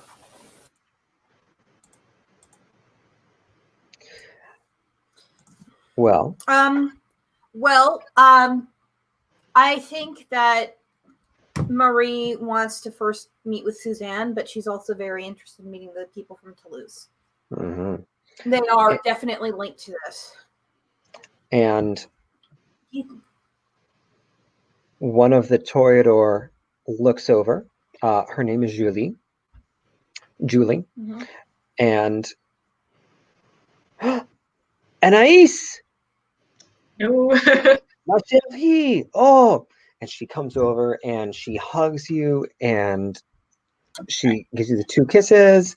And she, oh my goodness, I'm so glad you're okay. We weren't sure. We heard, oh, I'm so sorry about what happened to Joan.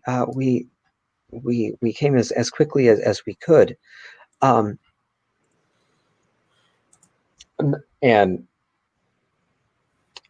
she says, come, you must sit with us.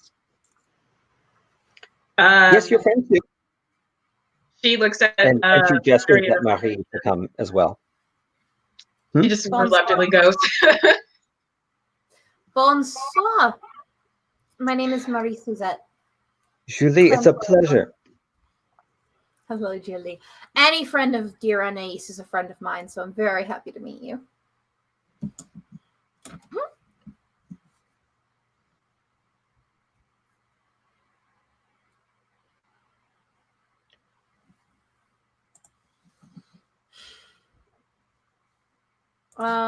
Just Okay. quiet. Sorry. Yeah, I was just like, wait, what? She had to know something real quick.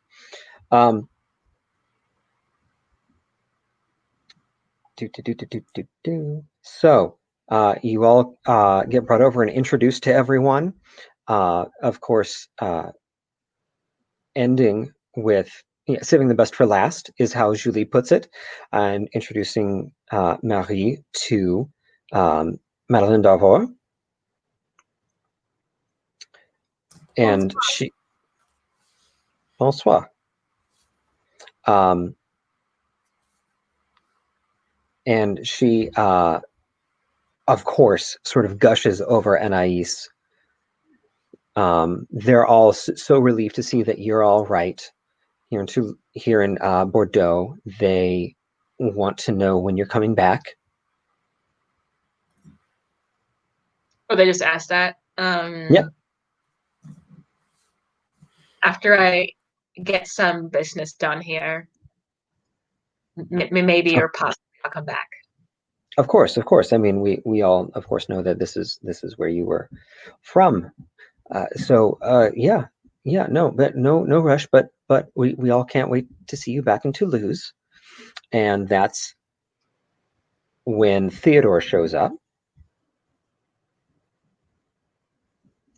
and he strides right over,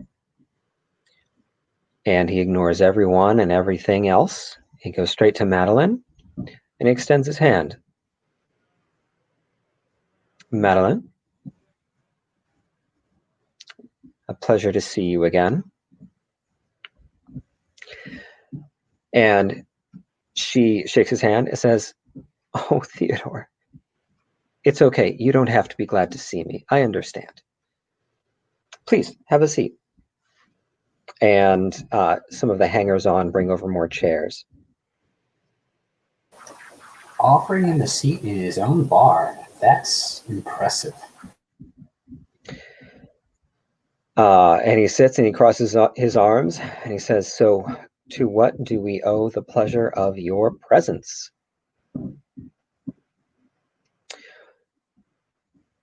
And Madeleine says, news of Joan Sarno's passing has reached us in Toulouse. She was well loved, and we would like to make sure that her murder is handled properly and expediently.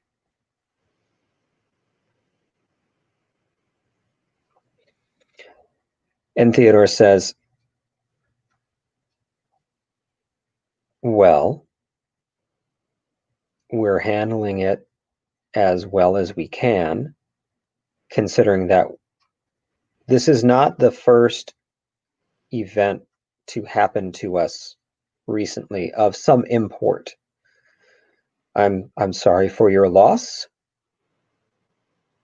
I'm sure she was a great person, a great Primogen, but we have a lot on our plate, and you being here does not assuage anyone's anxiety, I expect.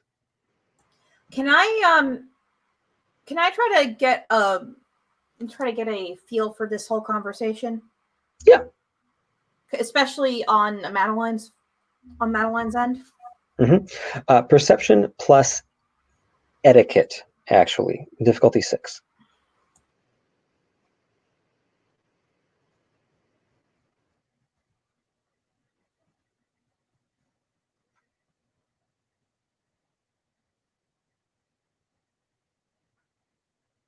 You're muted. 4 successes. Okay. Madeline's end of this. Give me some questions. What do you want to know? Okay, she does not give a shit about Joan, correct? And is not really, and she's here for Vion. She wants to cause shit, correct? No. Oh, really? She does not want to cause shit. All right. Well, let me clarify that. She does care about Joan. Okay. She is here to make sure that's handled properly. She is also here to wield the authority of the Prince of Paris. Of course. Seemingly to make sure that things happen the way she wants them to. All right. And if I could guess on the way she wants them to, can I make a guess? Can you please give me some? No, she's out for blood. She wants to know who's responsible, and she wants to see them strung up. All right. And then on Theodore's side, is he aware of what she's here for? Or did I use up all my questions? No, that's the last one. He is.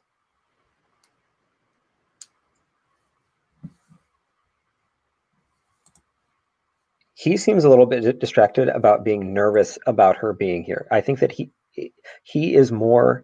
seems to be more concerned about any sort of about what you were originally concerned about her being here to just be an instrument of Vion and to fuck their shit up. All right. This is actually really useful to me. I am, oddly enough, perceiving all this makes me a lot more, much more interested than in talking to Suzanne and looking into Katerina.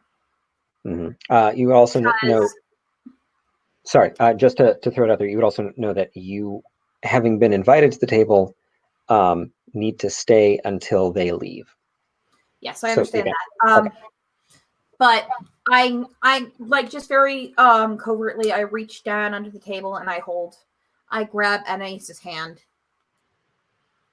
And I look at her and I'm just like, with a look of just sort of like, this is really interesting. This changes things. What changes things? Oh, it is. Okay. Well, I'm not saying that out loud to you, but it's more like it's like a silent thing. Like I'll explain in a minute. Yeah. Because just eyebrow raising. Anais raises her eyebrows. My suspicions about the Prince of Paris, Vion, being involved in this have gone down. Because if Vion was involved in this and this was all like linked to him trying to take over, the fact that Madeline would be in the perfect position to handle that for him. So if she really doesn't know who killed Joan, that means that she's not engineering. And she didn't know anything about possibility of Toulouse becoming independent and joining up with Bordeaux. And 2, she doesn't know who killed him, so she's less likely to be trying to cause an upset in Bordeaux, because she's not behind this. She might not be behind the Sabbat raid. Mm-hmm. And I'll take this into account. Gaston just told me to be careful with her. Mm. Yeah, like I feel like if Boyer was directly involved in this, I would be able to sense that off of her, considering the questions I just asked or the answers I just got. You mean if Vion was involved? Yes. Okay.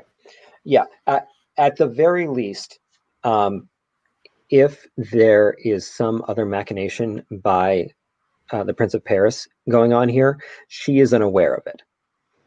Okay. Yeah, that's what I figure. Okay. Yeah, and like all of your reasoning is sound, right? And she would be a really good person to leverage in this situation as part of that plan. Mm-hmm. Theodore says, so, I mean, I'm sure there are other people that could have come to follow up on Joan and what she was doing and her mission of offering us support to fight off the Sabbat. And Madeline says, well, I am the ranking toreador in town, aside, of course, from Francois the Prince. I'm sorry, Jean-Pierre the Prince. Let me get this right. Marquis Jean-Pierre.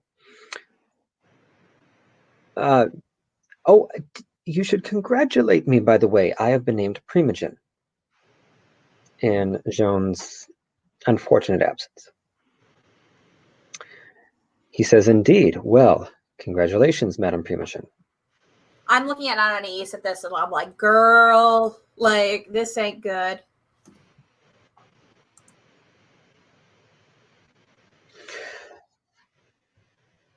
So, I've made myself known. I intend to stay a while, me and my friends. We have arranged for accommodations. Don't worry about showing us too much hospitality. You should be relieved, in fact, that I showed up here first thing, fresh off the train. I'm not trying to hide anything, Theodore. I've told you what I want, and I intend to get it.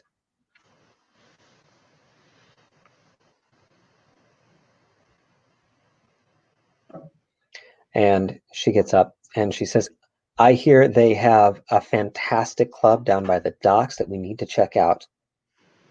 And with a tilt of her head, she says, let's go. And her entourage gets up to leave. And Bertram, as he rises, extends his hand to you, Anais. She looks at him a little bit up and down and takes his hand. And he kisses it, and he says, it's lovely to see you again. I hope She we'll says be able to connect at some other point. I was a good friend of Joan's. She gives a nod and says in the sweetest way, I guess that she could. It's good to see you too. Oh. And they all leave, and everyone else in the bar relaxes. All right, I lean over to Anais and I go, well, it's time we talk to Suzanne. The more whatever's going on here, there are more signs pointing to outside influence, but maybe not the outside influence I was counting on. Come on, we got to go have an audience with the Queen of Women, apparently. This is we don't have much time to waste. So I offer my arm to her. Oh, yeah, she just takes it.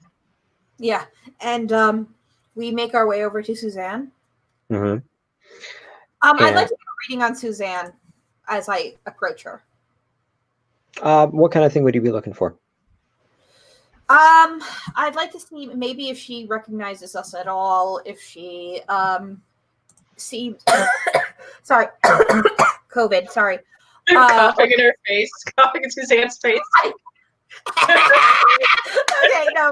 No, I want to see if she recognizes us at all, if there's any sign that she might have been anticipating our arrival, anything like that. She sees you both walking up to her. And Theodore, of course, just goes straight up the stairs. Mm-hmm. Mike sighs a sigh of relief.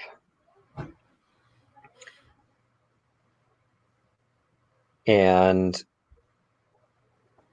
he says, I really hope she's being straight with us. But Suzanne sees you both approach her, and she says, can I help you, ladies? Well, yes, actually, from what we hear, you're the person who could give us the most help of anybody. You're from the theater the other night, yes? Mm-hmm. And, well, you know, we heard about your little club and we're very interested, you know. We're newcomers and time when they used to say, you know, the whole thing. I don't have any idea what you're talking about, but gosh. Sisters. Wow. That, so sure. Okay. And we could use a little bit of we support. are in the middle of some restructuring. Well, we would love to help. Wouldn't That's we? Great. And I look at Anais, wouldn't we? Yes, we would like to help. I don't have. Okay. So how about you give me your numbers and I'll let you know when the next meeting is. Oh, that's I'll great. do that. You know, before the meeting, I would love to meet any other members you have, if you're amenable to that. I mean, I'll before the meeting. That's what the meeting is for. Okay. When would the next meeting be? Because we're very interested in getting started. Oh, that's good. When do you think it should be? Well, it's up to you, darling. So let's do. From what I hear, you're the queen of the women of Bordeaux, the immortal women of Bordeaux. Oh, I'm not. No, that's not true. I just have sort of taken it up since Tanya's not doing it anymore. She was killed. Yeah. Yeah. Anyway, but yeah. So let's. I'll call you. I'll call you when I know when the next meeting is. Oh, I'm so happy to hear that. Thank you so much. I can't wait to meet all the other wonderful women in the city. Sure. Yeah.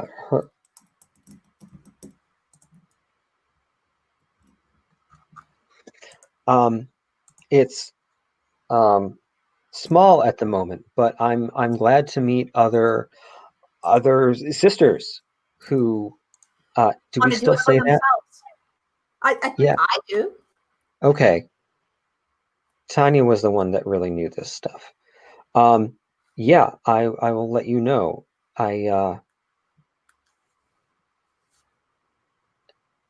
What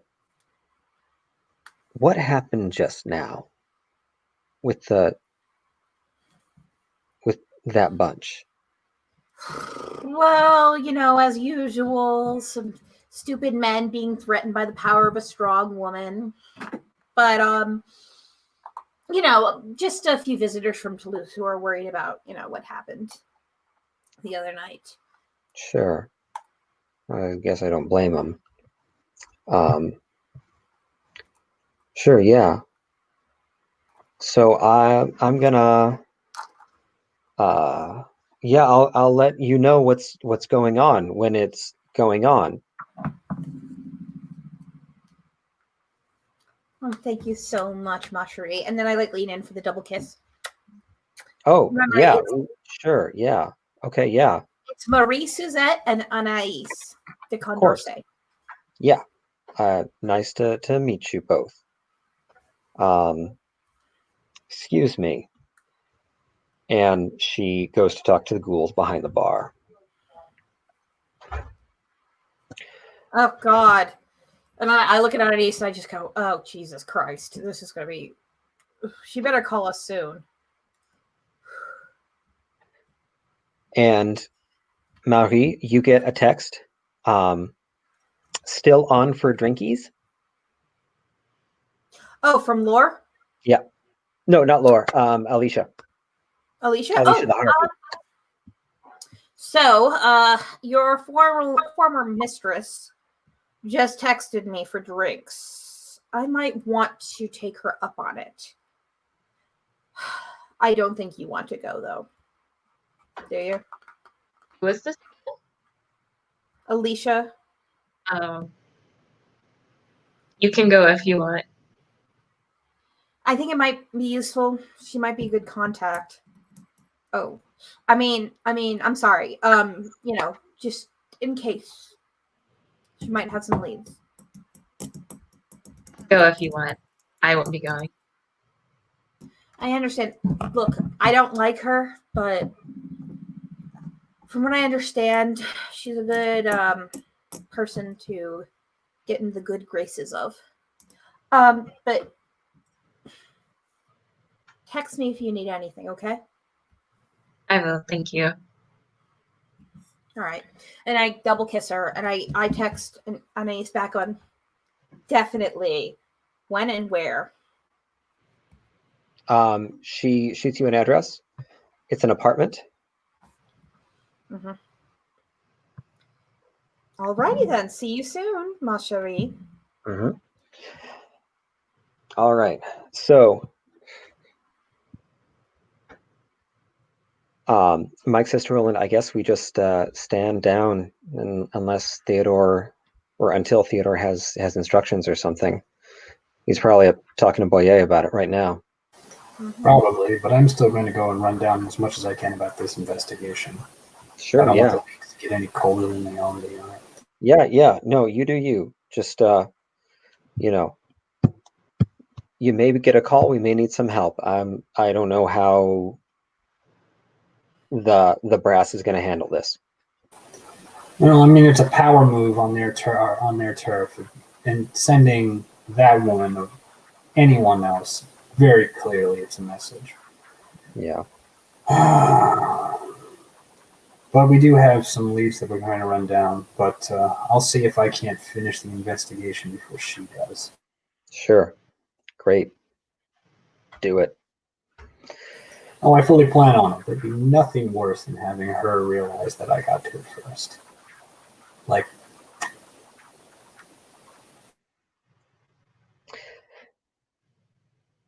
Mike actually smiles at that. Yeah. Don't want to make her unhappy. no, are you kidding? I'm the friendliest guy in the world. I love to make everyone happy. Marie Suzette overhear that and just go like, yeah. Yeah, so at that point, Marie and Anais probably have wandered over to Roland to reconnect, I imagine. I just walk over and I sling my hand on his shoulder. I'm like, yes, he's just the most amiable fellow. And I pat him on the head. Hello, darling. You didn't see that, did you? Darling, everybody looks at me. Everyone saw it. No, that's me, the player, asking if you, the player, just saw that. Saw what? I went like this. And I promptly just, without even like missing a beat, just put my hand right back. Oh boy. Mike turns to Anais. Do they do this all the time? Very, very often. There was this whole thing about a werewolf. I won't go into it, but There's a werewolf? yes. I don't think you want to know. This happens often. I'm going to take your word for that, strange lady. And I am going to walk away before the werewolf shows up. Oh, the werewolf's not here. He definitely frightened it off, apparently. Okay. Gonna leave now. Oh, Mike, could I get your number real quick before I depart? I'm sorry. Oh,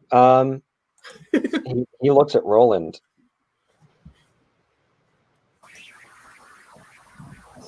Yeah, I'll tell you about that other thing at another time. We've got some things we need to run down, but I understand there's just lots of stuff that you have to take care No, of. you boys have fun. I was just checking up on you, Boo. Yeah, sure. You can have my number and give it to you. Thank you, Monsieur. I am so pleased to make your acquaintance. And then, All right.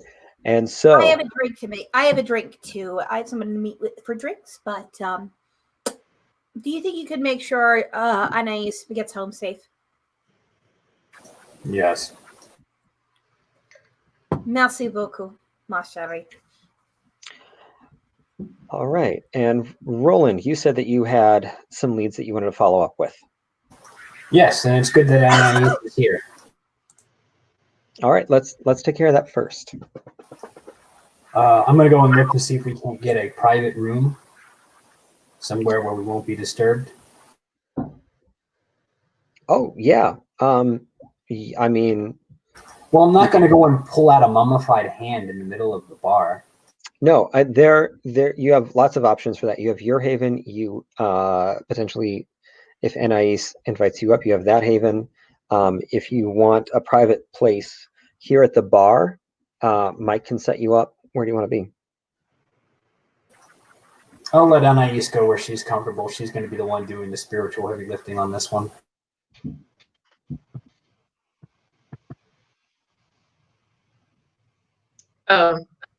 I decide. Yes. What were the places again? Roland's Haven, the place that you're going at, probably the hotel room or a private place here at the bar. I typed in Pony starts playing the private place. But yeah, I will stay at the private place in the bar. Okay. Just to see anything else out of this.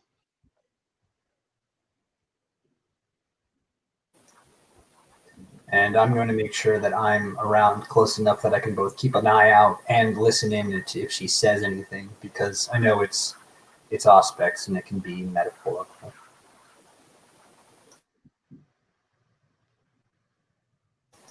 All right, we have plenty of evidence that you can look for if you want to take a look at any of these and see what we can find. The stronger the emotional resonance, the better. I would imagine that if you're looking for the flare shell, you're probably looking for the satisfaction of someone firing at a target. If that's the metaphorical emotion you're looking for, you might be easier for you to sense it. All right. So, and Roland has all of this for me to use Auspex on? Yeah, he's been carrying around a backpack body parts for the better portion of the day. Okay. Then yeah, we'll get started on that. So the three things. Do I just roll? We're not going to roll because this is important in the story that you get good information. There are three items that you got from the Nosferatu that are evidence from the raid. There's a severed hand. There's a velvet sleeve from a jacket that seems to have been burned, and there is a dress that is covered in ash. There's also the flare casing from the attack on Joan. What do you want to start with? Okay, then.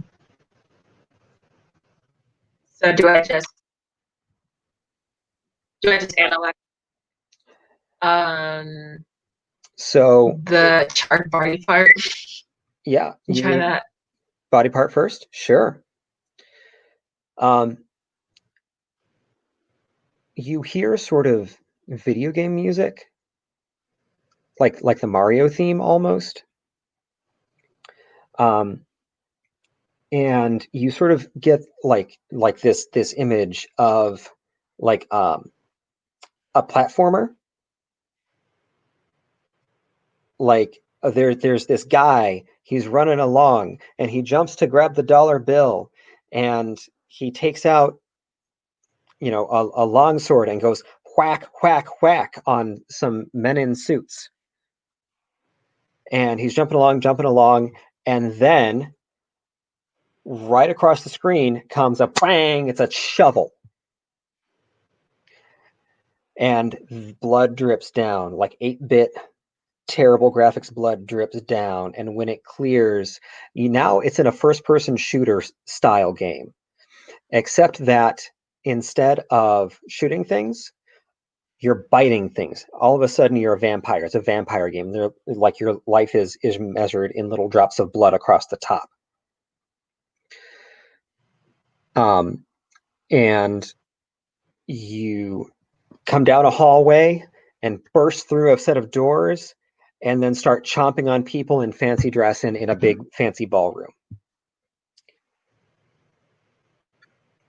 And so, you know, the video game goes dodging, biting, tearing arms off. And then a man in a blue suit points a gun at you and fires a flaming bullet. And that ends your life. All right,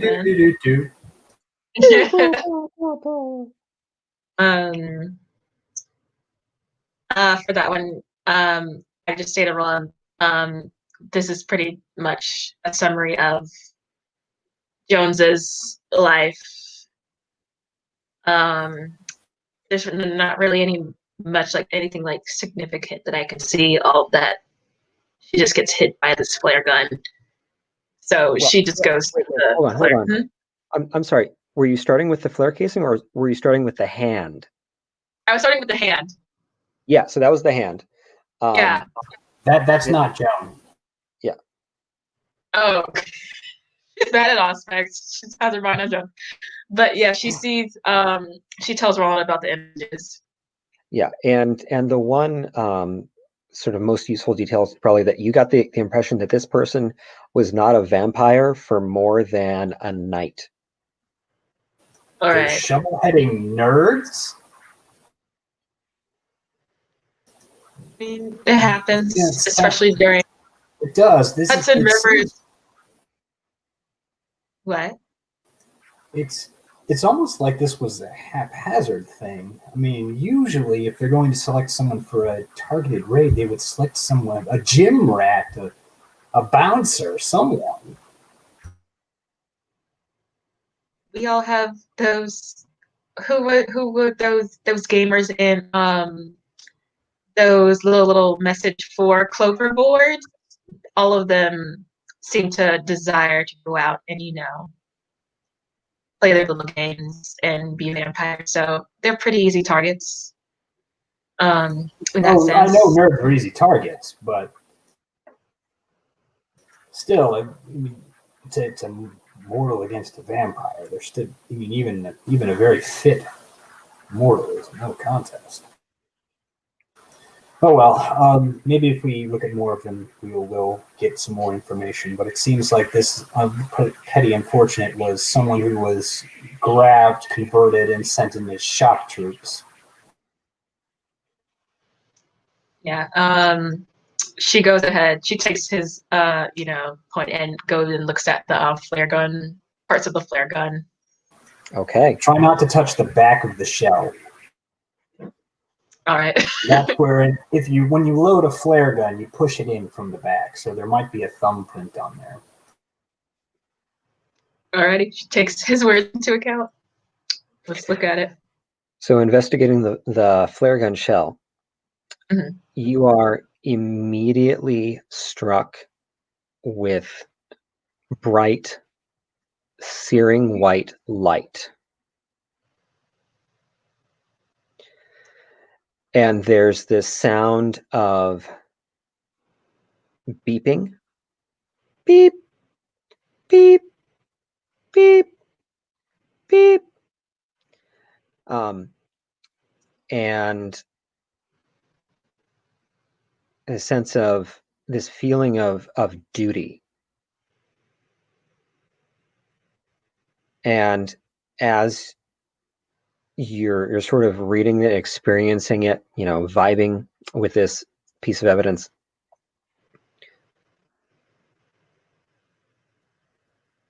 there is a sense of clarity. And that light is really bright. It's hot. But you get some other impressions about who this person might be. Maybe her name is something with a P sound in it. And now I need you to make a willpower roll. All right. So roll however many dots of willpower you have. Then abilities. It's down toward the bottom, actually. This Oh. is not a common thing to roll. You pretty much only roll it when you're needing to be able to mentally steel yourself in a way that's not actual fear. Mm-hmm. Where is it? Should be at the bottom left, one of your bottom left. It's going to be under your backgrounds. Under backgrounds? Yeah, it should be. It's a long line. It'll have 10 dots possible. I think you've got something like 4 or 5. I see blood pool. Is it lower than that? Should be above that. Above blood pool? Okay. Well, I mean, it could be. It depends on the sheet you're using. For me, it's to the left. Yeah, if you're rolling for willpower, it should be to the left, and it should be right under path and humanity/path. Oh, okay. I got it. 3. So hard to find. Okay. Okay. Yeah, and this is actually going to be difficulty 7. Okay. So got a 9. Got a 2. Got a 1. Okay. The shell grows hot in your hand. You drop it before you actually take any substantial damage from it, but you've almost got like first-degree burns on your fingertips where you were holding it now. Are we in a bar? I'm thinking about it. No, you're in you're in one of the storage closets in storage rooms in the basement of the bar. Okay, because I'm about to say people's gonna be weird. Okay.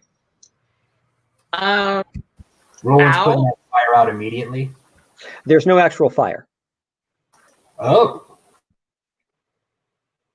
Anais does not like that. Something wrong? This flare is burning my hands, and she kind of just takes it, kind of like throws it off. You pick it up again. You whoever picks it up next, it's room temperature. It's just, the temperature you would expect it to be. It's not hard to handle. But to sort of tie that together a little bit, you get the distinct impression that this is someone who works in a hospital and in a pretty intense unit or wing or position or something. So probably the ER, the ICU. Yeah, I mean, the high intent. I mean, yeah, ICU or ER would probably be the most likely candidate. And it is weird that you actually ended up burned by trying to psychically connect to this thing. Whoever this assassin is, they're very skilled and they clearly have some sort of supernatural power. We'll have to go in and ask someone with more knowledge of these types of matters than I.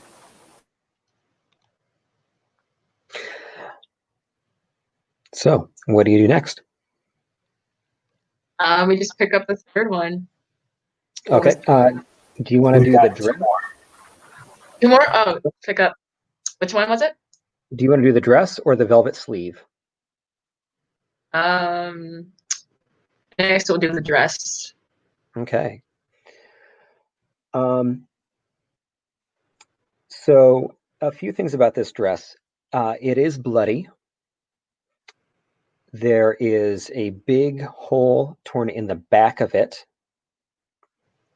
roughly center of the torso. And when you activate your auspex to start sort of reading it, there is beautiful music. You're overtaken by it, actually. It's enrapturing. It's a song of joy and romance and love.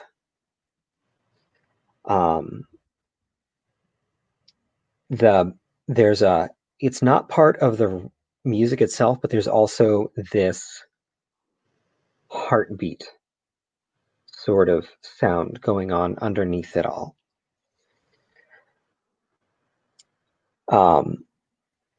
And then the key of the music changes and it grows frantic. And in that way that you can, like some classical music tries to tell a story, this music is telling a story of love and joy, and then conflict. There's a fight. And then all of the woodwinds and brass and everything drop off except for the strings. And there's this moment of betrayal.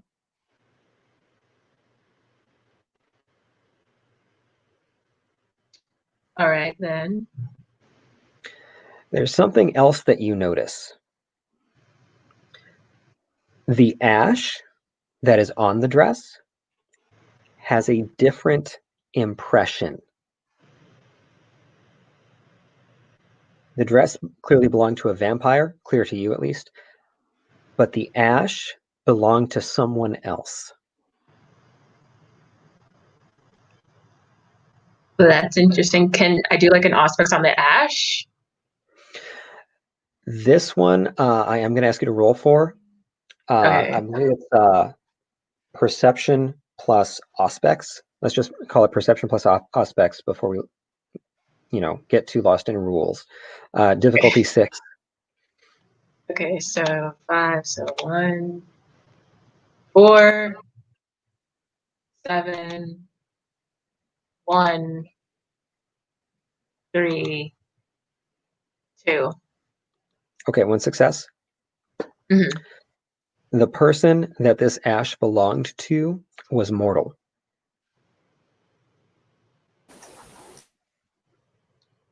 Interesting.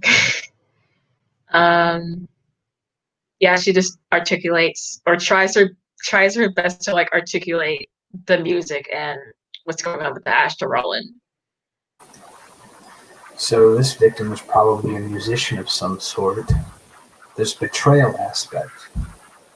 This person might have had an impression or seen the insider that possibly could have enabled the Sabbat raid. We'll have to go and look at the victim list and see which one of them was musician or fond of music or contextualized things through music. No, that's good work. This is something very useful. And if this ash was mortal, it probably belonged to a ghoul.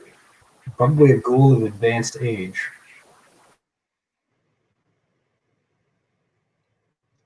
Alrighty, she takes it in, and then we look at the last one. So this is a sleeve from a velvet jacket. It has been removed from the rest of the jacket, mostly because the rest of the jacket seems to have been burned away. It also has a dusting of ash with it. And there's immediately the impression of earth, of being comforted and swaddled by dirt. And there is the smell of sickly sweet blood, bovine blood. And this sort of feeling, this visceral feeling of disgust that is associated with the blood as well. There are harsh sounds that make strange shapes of your ears, and it isn't that they make strange shapes in your ears, but like you can almost feel your body contorting to fit around the shapes. And under the sickly sweet cow blood is the familiar scent of the blood of your fellows, of the people you are closest to. Let me see if there's anything else. Oh, and this whole time that you're experiencing this closed-in earth feeling and this blood smell and this weird body dysmorphia thing going on, you are moving toward 3 blue lights, 3 blue stars. Do I just like pick the star, or I'm sorry?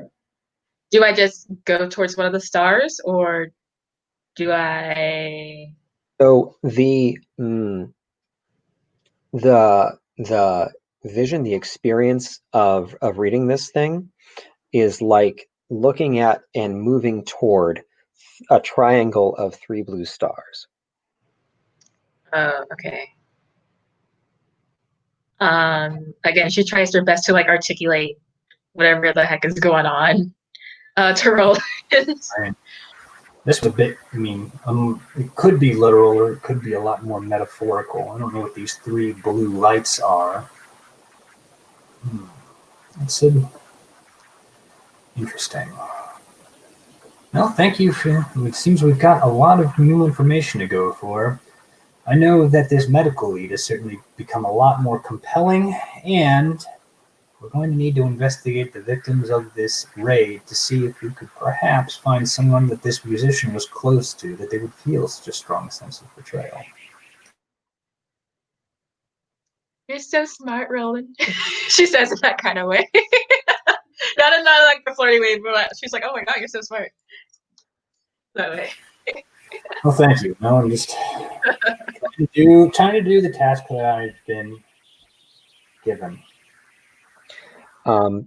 And I'll just point out to make sure that we're all on the same page about it. The description of like the 2 layers of blood from that last one, the one underneath the mingled kindred vitae. I mean, that sounds like a vinculum ritual. Absolutely. Yeah, no, it definitely sounds like a Sabbat blood pact.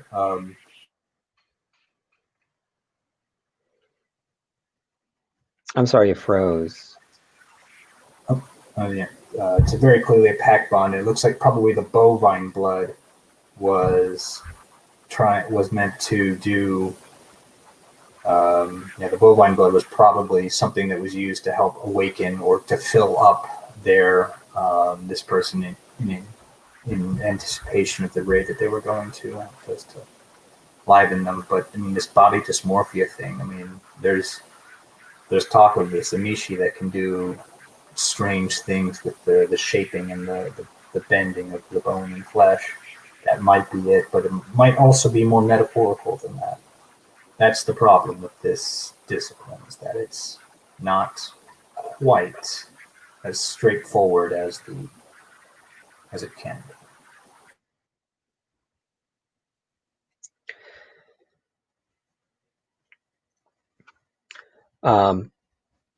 So while Anais and Roland are examining these items, that does take some amount of time to get through. Marie wanders off to some apartment in the Shishi northern end of town of the old city, and when you show up and knock on the door, Alicia Vandenstree, the statuesque, beautifully done up Toreador harpy, answers, and she's a little distracted. She's like, I don't have anything smaller than a 50. Do you have? Oh, Marie, come in before the takeout gets here. Ooh, And she is wearing like one of those like square cut shouldered kind of loose shirts and capris, and is barefoot. Like she looks very 70s. okay. But in that way that's expensive and stylish. And she's like, yeah, I have a connection to someone in the hospital. I get takeout sometimes. It's nice to not have to leave your home once in a while. And then there's another knock at the door. Oh, that's probably her. And she goes and has an exchange with someone at the door. Can I examine her apartment at all? Yeah. Give me perception plus alertness, difficulty 5, just to see what you notice. All right, 1 second. Sorry, I was going down. Perception plus alertness. 3, difficulty 5. Okay. 3 successes. Okay. You notice a few things. First of all, the floor has been very recently cleaned. It's actually immaculate in here. If she actually lives here, she doesn't do much entertaining. It is very kind of stock furniture. I'm judging. And oh yeah, and like it's all nice and kind of very modern, but it's all very off the rack. And Nouveau riche. Ugh. yeah. And but I'm very polite. I don't give any sign that I'm. And oddly enough, you don't find any books or magazines. Okay, this isn't her apartment then. All right, thanks. But she comes back from around the door, half out the door, and she's holding up 3 blood bags, 3 units of blood from a hospital. Do you have any glasses? Says, "Do you remember champagne?" Oh yes, but do you have any glasses? Oh yeah, of course. And she scampers off. Do I hear a lot of rustling coming from her kitchen? Some.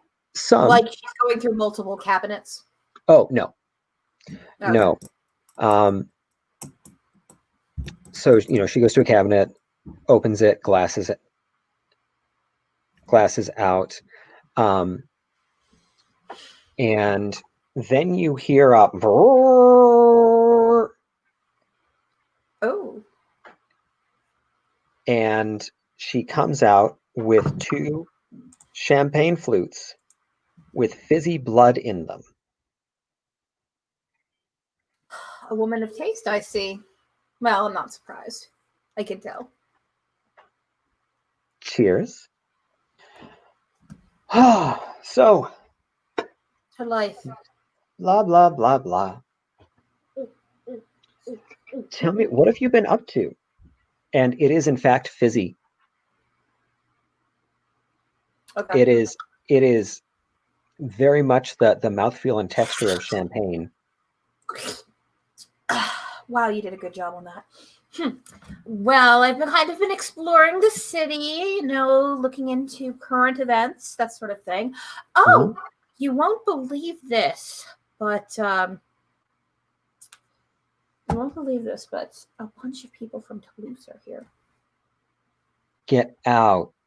Who? Well, okay. Someone named Bertram and Lyon's Childer. Madeline?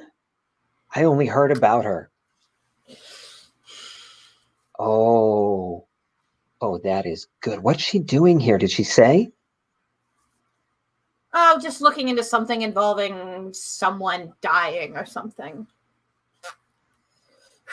But I think it's very interesting that she's here. Oh. Can I read her reaction to that? Yeah. Please? Give me a perception plus empathy. All right. Difficulty 7. 7, okay. Okay. 2. Okay.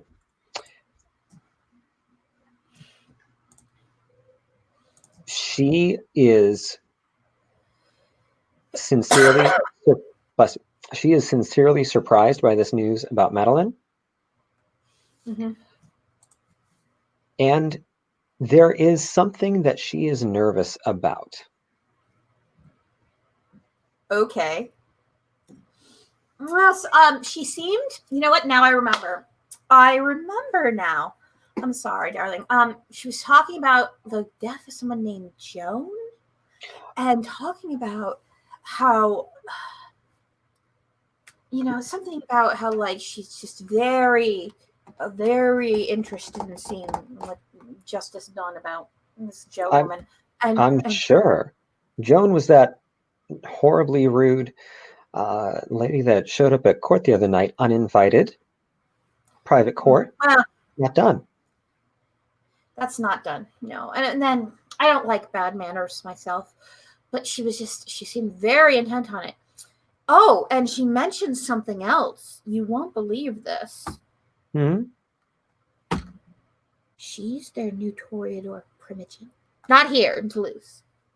Well, Can I keep reading her reactions? Yeah. Yeah. And no real change. Okay.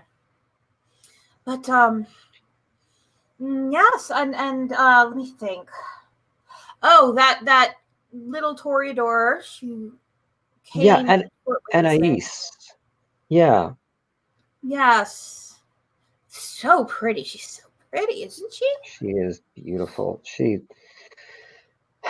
Yeah. Anyway. But yeah, well, I actually wanted to ask you about something, by the way. Oh? Ask your opinion. Well, you are a scion of this court, of course.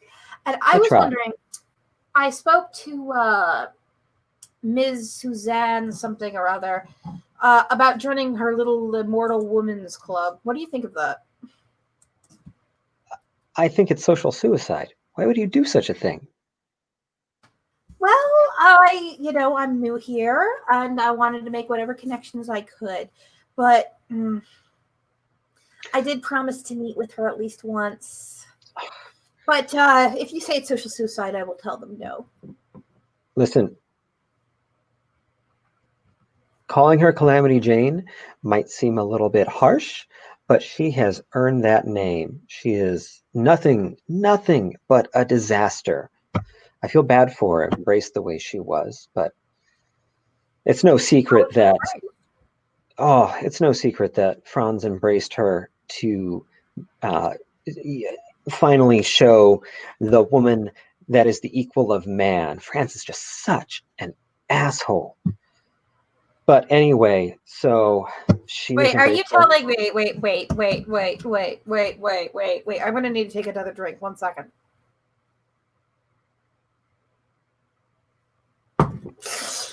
Okay, are you telling me that there is a person in this court who, what was it?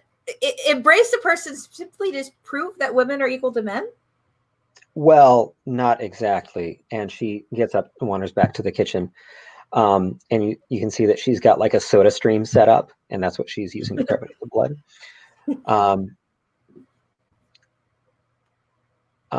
And she says, no, Franz is the most anti-suffragist piece of dirt I've ever met. Does he not know that we drink, people? Who gives us? Who cares? We're dead. I don't know. She empties another blood bag into the canister for the soda stream, sort of, takes the drop off the edge of the bag and licks it off her finger. Oh, so young. No, but so he's a total asshole and embraced what he took to be the absolute opposite of femininity, to sort of say, here's a woman, look at her be a woman who is not feminine. It's all just such in poor taste.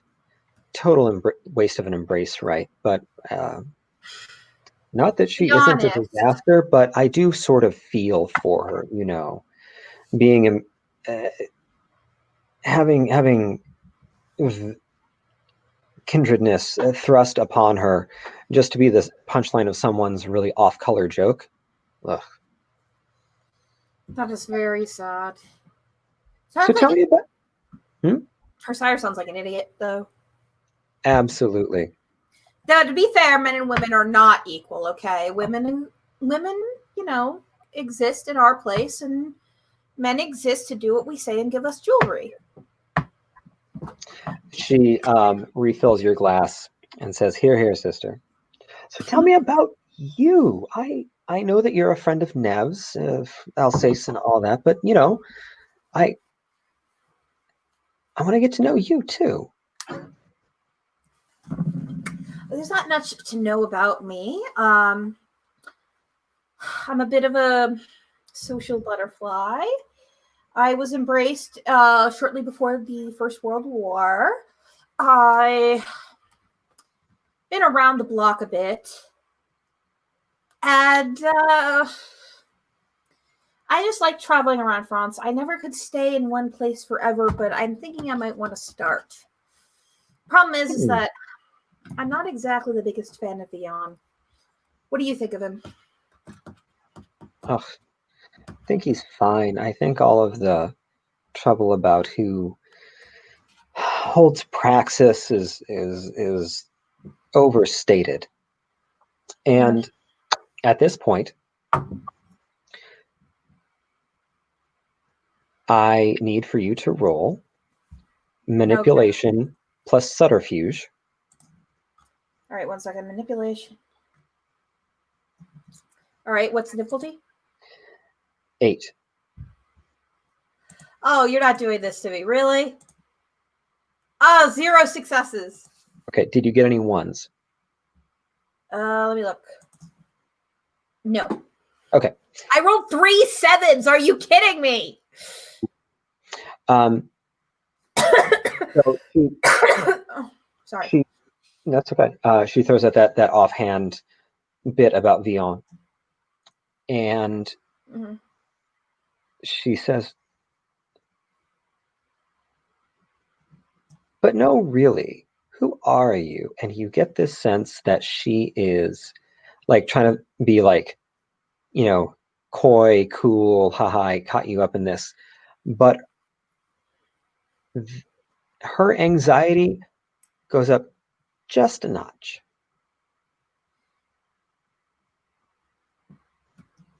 Sweetheart, I'm a nightmare dressed like a daydream.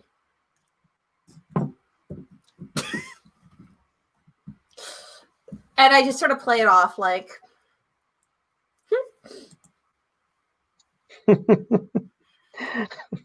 That's cute. I like that. So, she continues gossiping with you. She wants to know if you found anywhere good for a permanent haven, perhaps, if you're looking at possibly staying in town. I am looking around right now. I'm just staying in a friend's apartment. Mhm. Okay, not really a friend so much as a meals apartment. But yeah, I'm doing all right for now. If I need somewhere more permanent, though, I might need to find somebody with some real estate contacts. Any chance you might know someone?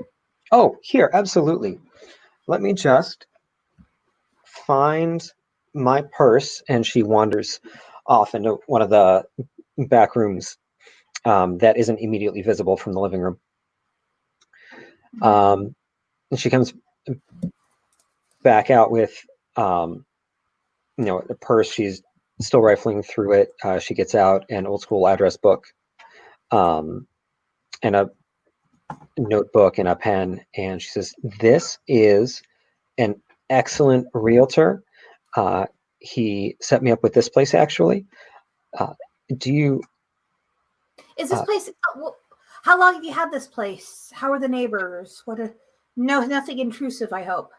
Oh, no, nothing intrusive. I've rented this apartment for about 6 months now. Really? Oh, yes. I've got several, but this is a nice, quiet place. Nice place to do entertaining. Really? Oh, I love to entertain, even when I like to be sort of like a roving sort of salon, I used to read about them all back in the days of the Enlightenment. I like to host people as much as I can, so I'm very well practiced in the art of entertainment. Before my time, I'm afraid. But yes, when I was a girl, I used to read about the glory days of the Rococo era all the time. I want to kind of imply something to her. I want there to be a bit of a threat to what I'm saying to her. But I'm like, I know a lot about entertaining. You don't entertain here. I don't say it out loud, but that's what I kind of want to imply to her. Right. Sure. Keep in mind, I have no points of intimidation. Yeah. Just roll me manipulation. Difficulty. Just manipulation. Difficulty. She's nervous. Difficulty 6. All right. 1 success. Okay.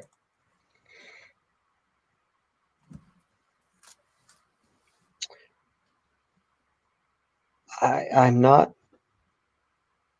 I know you're getting at something here, but I'm not sure what it is. Oh. It seems that both of us like our subterfuge.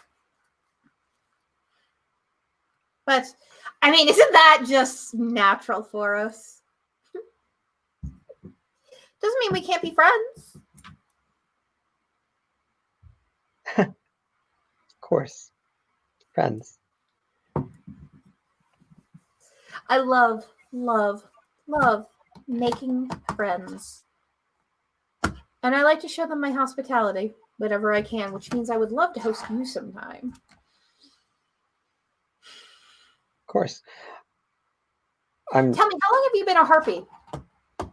Oh, since the 60s? Since the 60s. No. The 50s. Oh, it was shortly after, well, so I don't suppose you know any of this yet. Urbain Delacour is another toreador in Bordeaux. He is a piece of, I don't know, something you'd scrape off your shoe. Anyway, he embraced me for the delicious reason of having not written a book.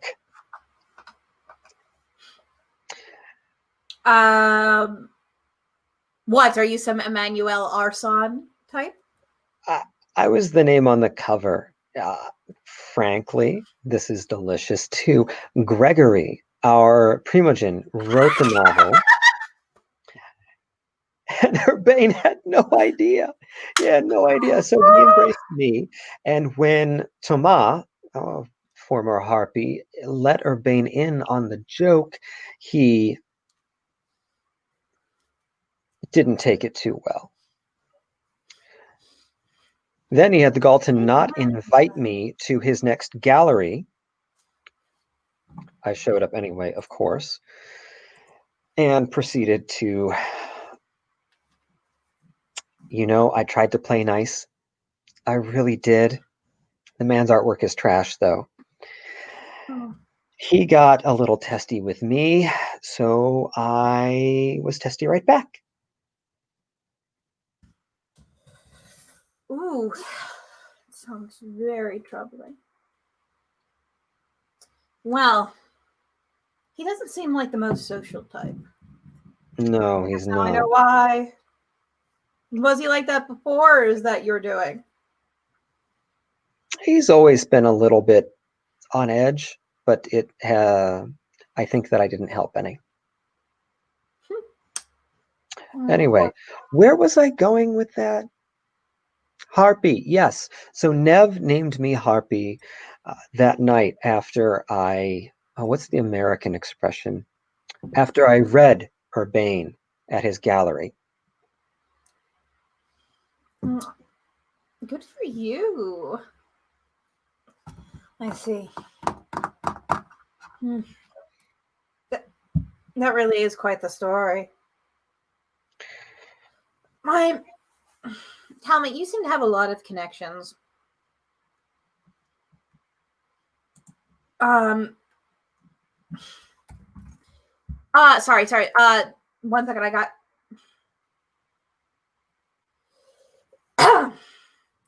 But yes, yeah, I'm glad to hear. I want to make friends with the people who really know what's going on in this city. From what I hear, there's a lot of it. What are you doing here then? I heard that there had been an incident involving certain unsavory people. And some savory people that I really don't want in this part of the country. And that's the God's honest truth. I swear by Lilith herself. So you're not a fan of the Sabbat? I'm really not, no. In fact, you could call me,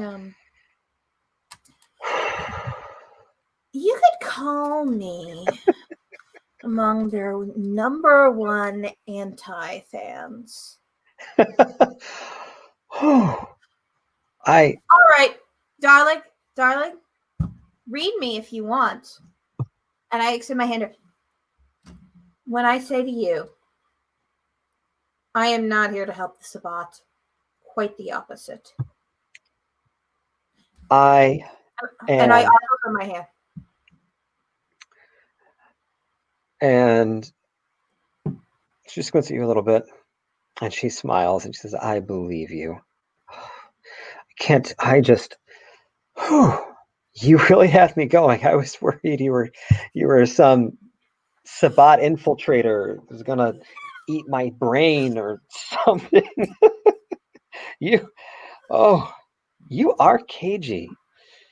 All right, well, I like to let people know the truths they need to know. Look, we all have our secrets, darling. And we all have our motives. but for me, it's one and the same. Neither my secrets or motives have anything to do with helping the Sabbat, and have everything to do with exactly the opposite.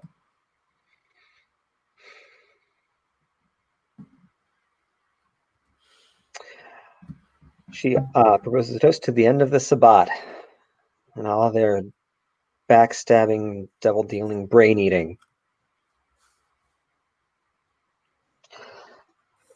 And, my friends, that is where we have to call it for the evening. But I hope you all had fun, and I hope everyone had fun taking in this little vignette of ours. Anything anyone want to follow up on? Yeah, does anybody want to ask any questions? Secrets was just saying what a great job you're doing, Gabe. Oh, well, thanks. Also, my earbuds just lost power. Yay. Yay. But See, my they internet helped. made it through the important part. 1 second. All right. I can't hear anything at the moment. There we go. Sorry. Yeah, I appreciate that. Thank you, Secret. I'm enjoying getting to portray so many different people. It's a lot of juggling because not everyone knows the same stuff. But that's also part of the fun of this game, for me at least, that there are all of these landmines of information, puzzle pieces that I'm just waiting for someone to step on. So cool. How are you folks doing with the session? Any questions? Anything that was not clear? Anything you need more of? Mm-hmm.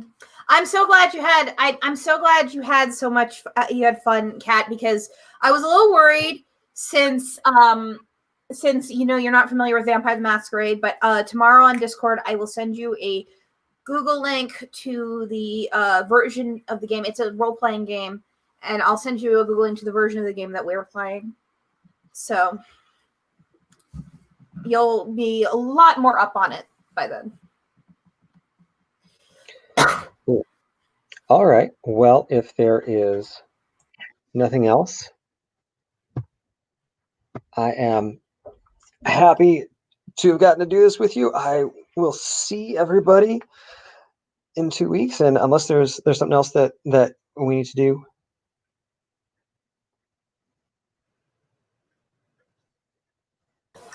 You're muted.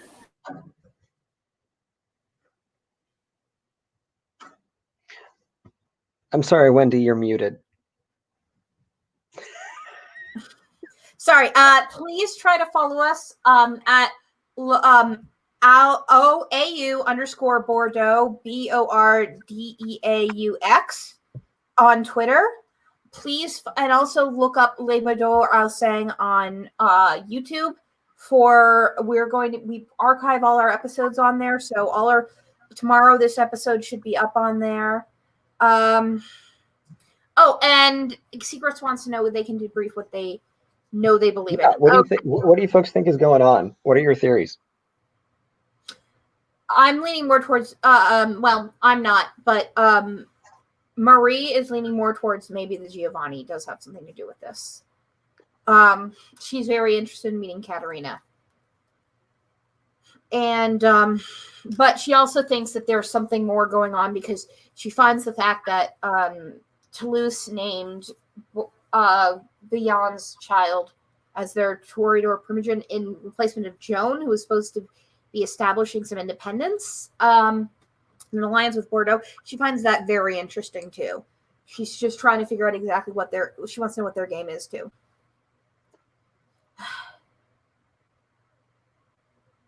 But she thinks mostly that there's somebody, she thinks mostly it's very likely that there's some outside party who very much who doesn't really want the Sabbat, doesn't actually think the Sabbat are going to take over, but they want that the entire city weak enough so that, so that whoever it is can move in and take over.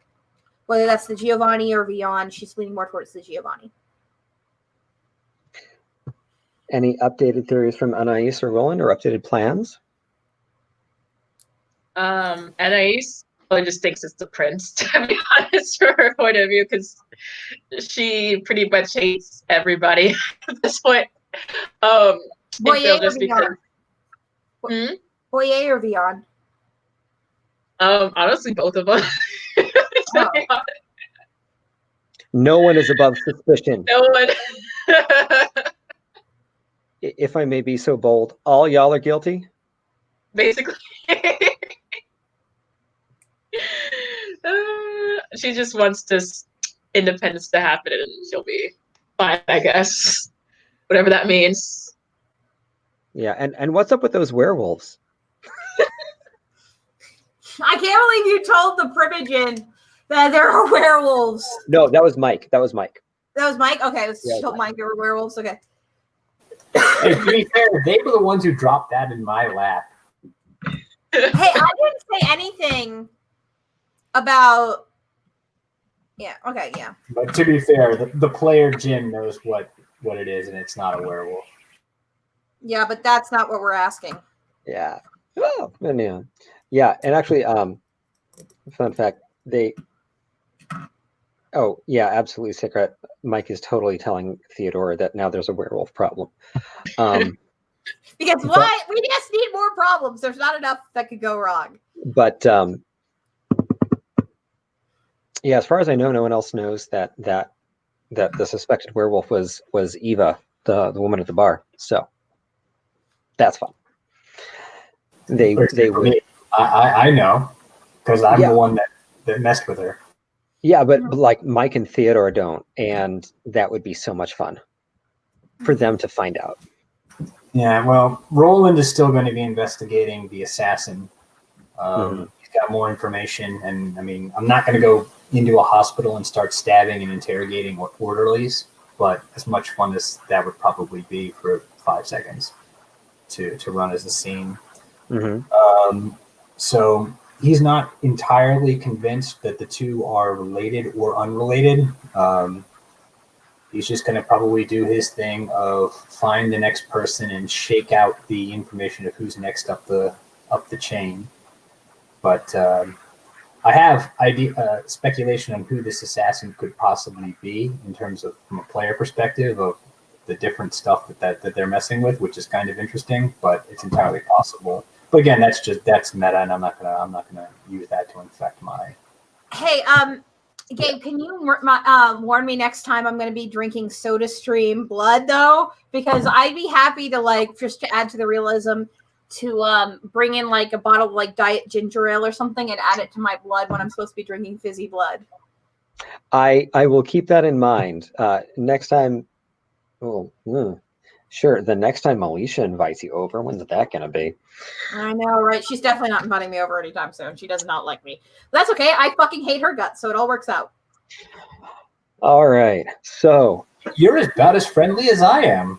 I was incredibly friendly, but then she started sniffing into my business. All right. With that. Okay. She ruined Anais's life, so I have no reason to fucking be nice to her.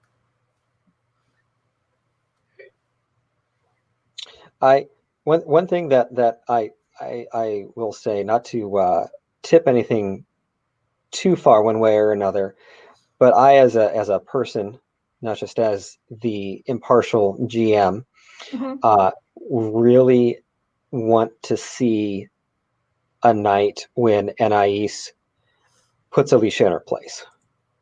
Oh yeah, I want to see that too. I totally intend to be there with the fucking popcorn. What was that? Oh, I as not a as a person, not the impartial GM who just lets you do whatever in response to it, would really enjoy it if there were a night when Anais puts Alicia in her place. I agree. Okay. Yeah, there's gonna be a roasting, metaphorically, physically. Yeah. I will let you determine that. And can you just make sure that I'm there with pom poms and a bucket of popcorn, the ultimate read. Yay! Oh, and Kat says she wants to see more of Anais, so that's great. Well, we also have a Patreon, guys. You can find us at patreon.com at Bordeaux saying you can find the link, I believe, on our Twitter and on our YouTube page. And I don't know, yeah, you can find our, I'll put the thing in the chat. And if you do join our Patreon, you will get some extra content, that including more Anais. So if you want to, we only have one tier at the moment, but you will be getting extra content if you join our Patreon. Mm-hmm. And you'll get a shout out during games and stuff like that. So yeah. All right. Yeah. Cool.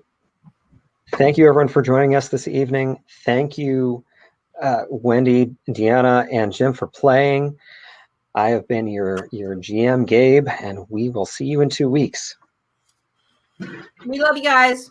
Au revoir. Bonsoir.